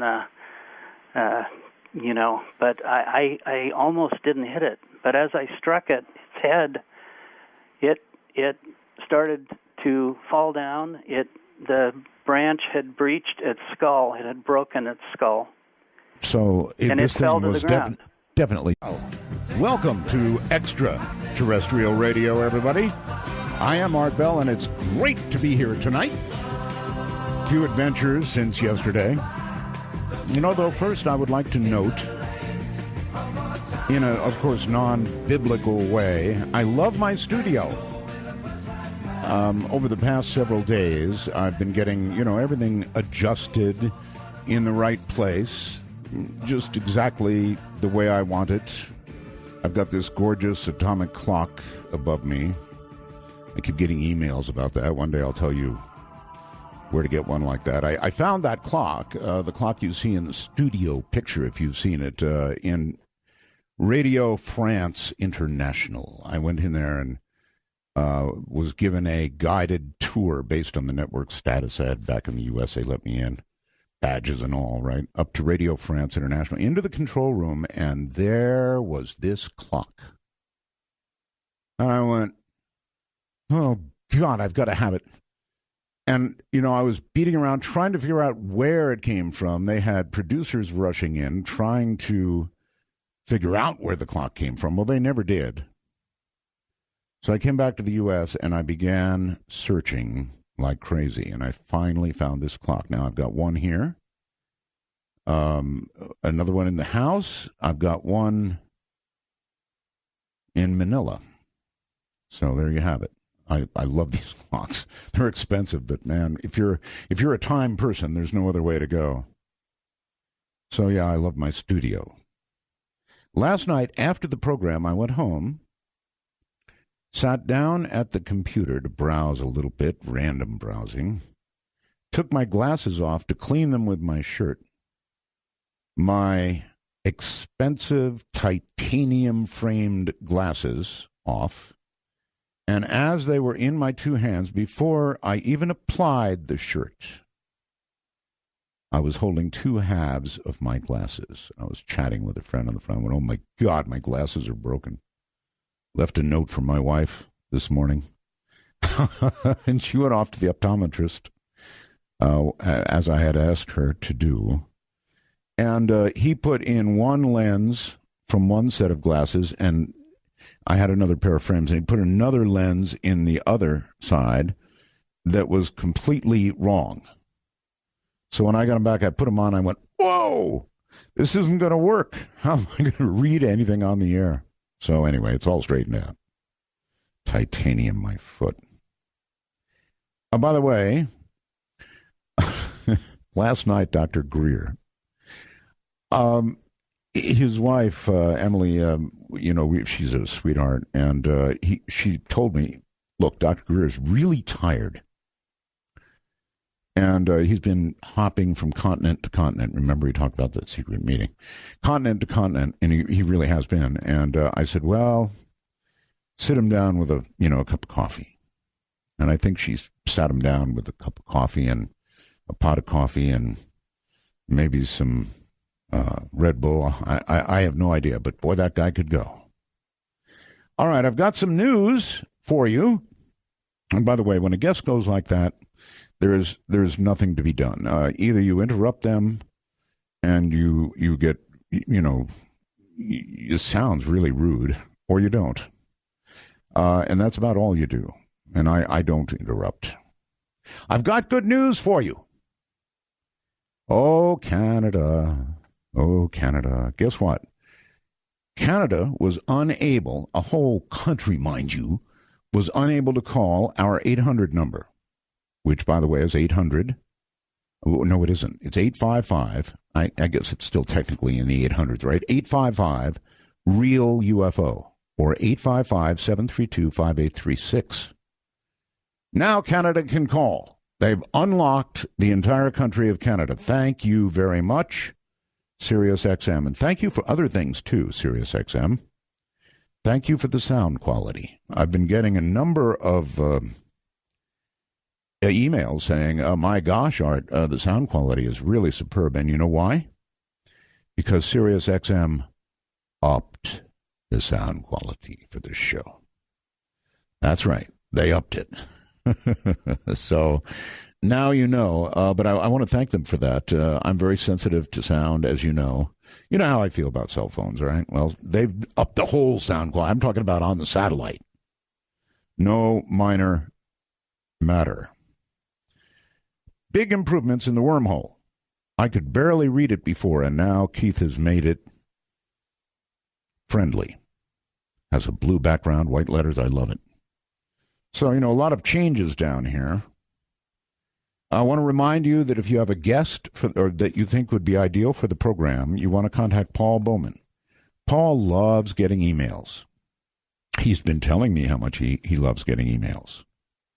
So if you have a guest you'd like to book for the show, go to artbell.com and find Paul Bowman's name. He's my producer, and he will take care of you. So there's one other thing. Here in the desert, normally we have really, really clear skies. Absurdly clear skies. But right now, and since this morning, we have had this haze. Oh, it's freaky. You can't see the mountains. You can't find out where the haze is coming from. Normally, if there's a fire, we know about that, and then we get smoke or whatever from California or wherever. No fires. No reason for the haze. No statements from the Weather Bureau. I hope it's not Fukushima dust. So, and this, one last sort of note, and that is, last night we were discussing, everybody wants to welcome me back to radio, and, that's really cool. And I know you're all welcoming me back to radio. But instead of doing it, we're going to adopt from Rush. Rush used dittos. Well, somebody sent me an email, and I don't know how to give credit because wait a minute, maybe I do. Yeah. How about this? Fred. How about Roswell's, folks? If you want to wish me welcome back to radio and all that stuff, just call up and say Roswell's, Art. And that'll do two things. One, it will take care of welcome back, and it's great to hear you again, and all that sort of thing. And two, it'll keep Roswell on everybody's mind, as well it should be. Looking very quickly around the world, Beirut. Seems now they've mapped out the trajectory of the rockets that delivered the nerve agent sarin. And the trajectory looks right at the government. So 'twas not, apparently, the rebels gassing themselves or anything like it. Just what you thought, the government. They're the ones with the rockets. Passengers screamed stop, stop seconds before their bus crashed through a crossing barrier in Canada and then into a commuter train during the morning rush hour in Canada's capital on Wednesday. 6 dead, 34 injured. In Egypt, they're letting the ousted President Morsi talk to his family, and he's okay, I guess. In Mexico, they've got storm after storm after storm. And I believe there are as many as 80 dead now there in the hurricanes that have been spinning up off the coast of Mexico. So not good news. All right, in a moment, you're going to take quite a journey. We're going to be talking to Dr. Jonathan Reed. And boy, let me tell you, this guy has a story to tell that's going to curl your hair. So stand by. Let me talk to you for a moment. You trust me, right? I hope you trust me after all these years. It's something called the Sentinel Ally. And boy, is it an ally. Instead of a little tinny sound coming out of your cell phone, all you do is put your cell phone together by Bluetooth with the Sentinel Ally, and then you've got music that sounds like a concert hall. I'm not kidding, folks. It sounds that good. I've shown this to my friends, and they all want it, and then all their friends want it. It's one of those things you have to see to believe. Go to the ccrane.com website and see it. I want you to see it because it's hard to describe. It's kind of a half circle. Anyway, you can carry it anywhere. It's light, powerful, rechargeable, can accept Bluetooth, USB thumb drives, SD cards, and on and on and on, anything you want. Full stereo sound that makes frankly, it makes most stereos sound lousy. It's that good. You can take it anywhere, picnics, room to room, whatever you want. And it'll stay connected by Bluetooth. It is so cool. It is exactly $69.95, which I wouldn't have believed. $69.95. The Sentinel Ally. If you trust me about cool electronics, gadgets, trust me on this. Their number is 1-800-522-8863. That's 1-800-522-8863. The C. Crane Company. And what we're going to do tonight is going right back to near the beginning. I'm Art Bell, and this is Dark Matter. Internationally known contactee, experiencer, author, and lecturer, Dr. Jonathan Reed, whose stated articles have appeared both on international and domestic television, radio, and internet programs, such as Infinito, I hope it is, channel, the Discovery Channel, MX Costa Rica, Peru, Dreamland, Televisa, and the BBC, speaking in South and Latin America, Europe and Russia. And he's done some touring since the show, along with speaking many times with me He put renowned radio talk show host Arbel, me, as well as many others in countries all around the world. His story of personal alien contact is truly one of the most widely speculated, one of the most controversial, and most debated and compelling cases of our time. Having some of the best evidence ever collected relating to the reality of alien or extraterrestrial intelligent life forms interacting with humankind, all of us. His case has also been featured in varied ET articles, television programs, literature, numerous publications around the world. Ladies and gentlemen, Dr. Jonathan Reed. Great to hear your voice, buddy. I am hearing it right. Happy Roswell, Mr. Bell. There you are. Just say Roswell's. Roswell. That really does it, Roswell's. So, how the heck are you, Dr. Reed? Boy, you got a few days?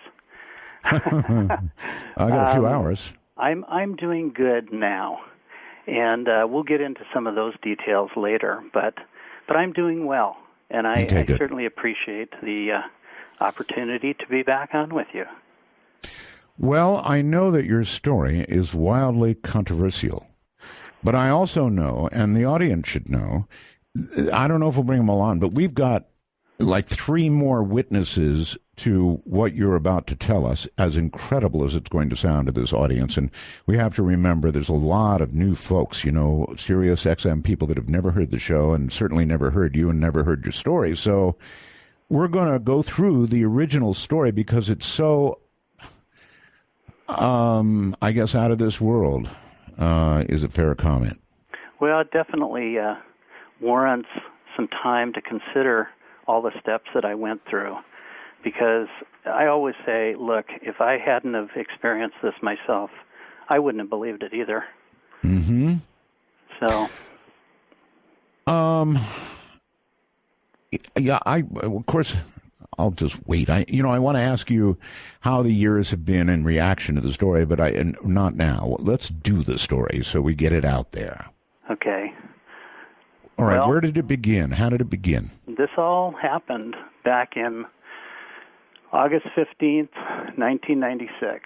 That was a Tuesday in Seattle, Washington, near Seattle, Washington. I had gone for a day hike, with my dog, Susie, who was a 7-year-old golden retriever. Is that a fairly common thing for you to do, to take a hike in the woods? Sure. To get out of the city, which is where I was living at the time, about, a 45 to 50-minute drive to a beautiful, pristine area near Snoqualmie Pass, about 60 miles from east of Seattle. Mm-hmm. Okay. So we just got in my Jeep, and my dog and I, as we did so many times, and drove to the mountains and parked where we normally parked. And okay, at this point you're alone, right? Pardon? You're alone, right? Yeah, just you and your dog. Just me and my dog. Okay. In the afternoon. This was, at that time, it was about 1:00 in the afternoon. Okay. And so we just got out, and like I said, it's the Pacific Northwest, Washington State, is a beautiful evergreen area that has lots of trails and old logging trails, and that's essentially what this was. We had been there many times before, casually walking, occasionally seeing some wildlife.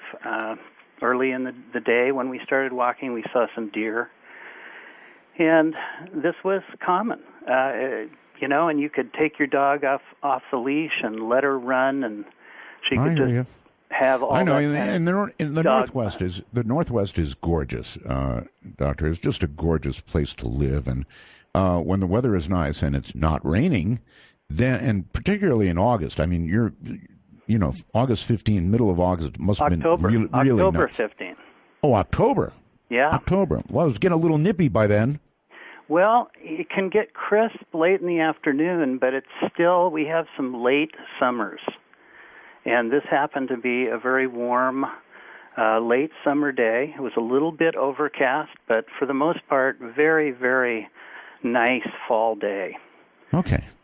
So we just continued to walk down this old logging trail, occasionally stopping to chase raccoons or look at some of the wildlife and just casually walking. And about an hour and a half into this walk, my dog, Susie, who took off running, scampering through the woods, which was not uncommon. She would either chase squirrels or raccoons or something. But it was her freedom. It was her time to, escape the leash from the city. Sure. And she was a great dog and followed direction well. She would come when I called her, and she would stay next to me when I would say stay. So she was pretty obedient. But this time she ran off, and she was barking, and I didn't think too much of it at first. And then I could hear her barking, the sound of her barking change. It sounded more like she was in a little bit of distress. Right. Or maybe had found some kind of animal that was backed up against a tree or something. And again, I didn't panic. I figured, okay, well, she'll, get out of there in a moment. And Susie was a pretty big dog. She was about 80 pounds. So, big golden retriever. So as I continued to walk, and I couldn't see her, but I could hear her, and it sounded like she was probably 150 yards up the trail. It's not too hard to hear when a dog is in distress because the bark kind of is a little whine comes with it. Right, and at this point it started to change almost to a yelp. So I knew something had happened. Something was different. You get to know your dog's, voice, and I just knew something had changed. So at that point, I increased my speed and hurried along, and I still couldn't find her because the underbrush in this area is very dense, and there's a very heavy tree canopy, and I could not see her, but I could hear her, and I was getting closer and closer to where she was. So at that point, I figured, okay, she's probably either treed a raccoon or maybe even a small wildcat, because we have those in the area. And if that were the case, she'd be in trouble. She could be very, very seriously in trouble. So I set my backpack down, and I grabbed a branch that was laying on the side of the path that was the size of a long baseball bat, and so I just picked it up, and I figured, okay, I'm going to go and probably untangle her from a skunk or a raccoon or something. And I ran forward, and still listening to her sound of her yelping now. Sure. And I couldn't see her, but I knew I was close, and I just ran over this little ridge and kind of jumped down through the underbrush. And all of a sudden I saw her engaged with what looked to me at the time like a small size dimension figure, very dark, almost black, and it was the size of a child. It was mostly the size of a child, but what I was seeing... God, my memory is awful. And, I don't remember this from the first story. You're saying you saw a small being. Not fully. When you say dimensional, does that mean not solid as in? No, it was solid. It was solid, but the darkness of the area, and at the moment I saw it, it was shaking. It was vibrating like a paint shaker. So you could not really accurately see the outline, the exact outline. And now that I remember, shaking like a paint shaker, kind of vibrating.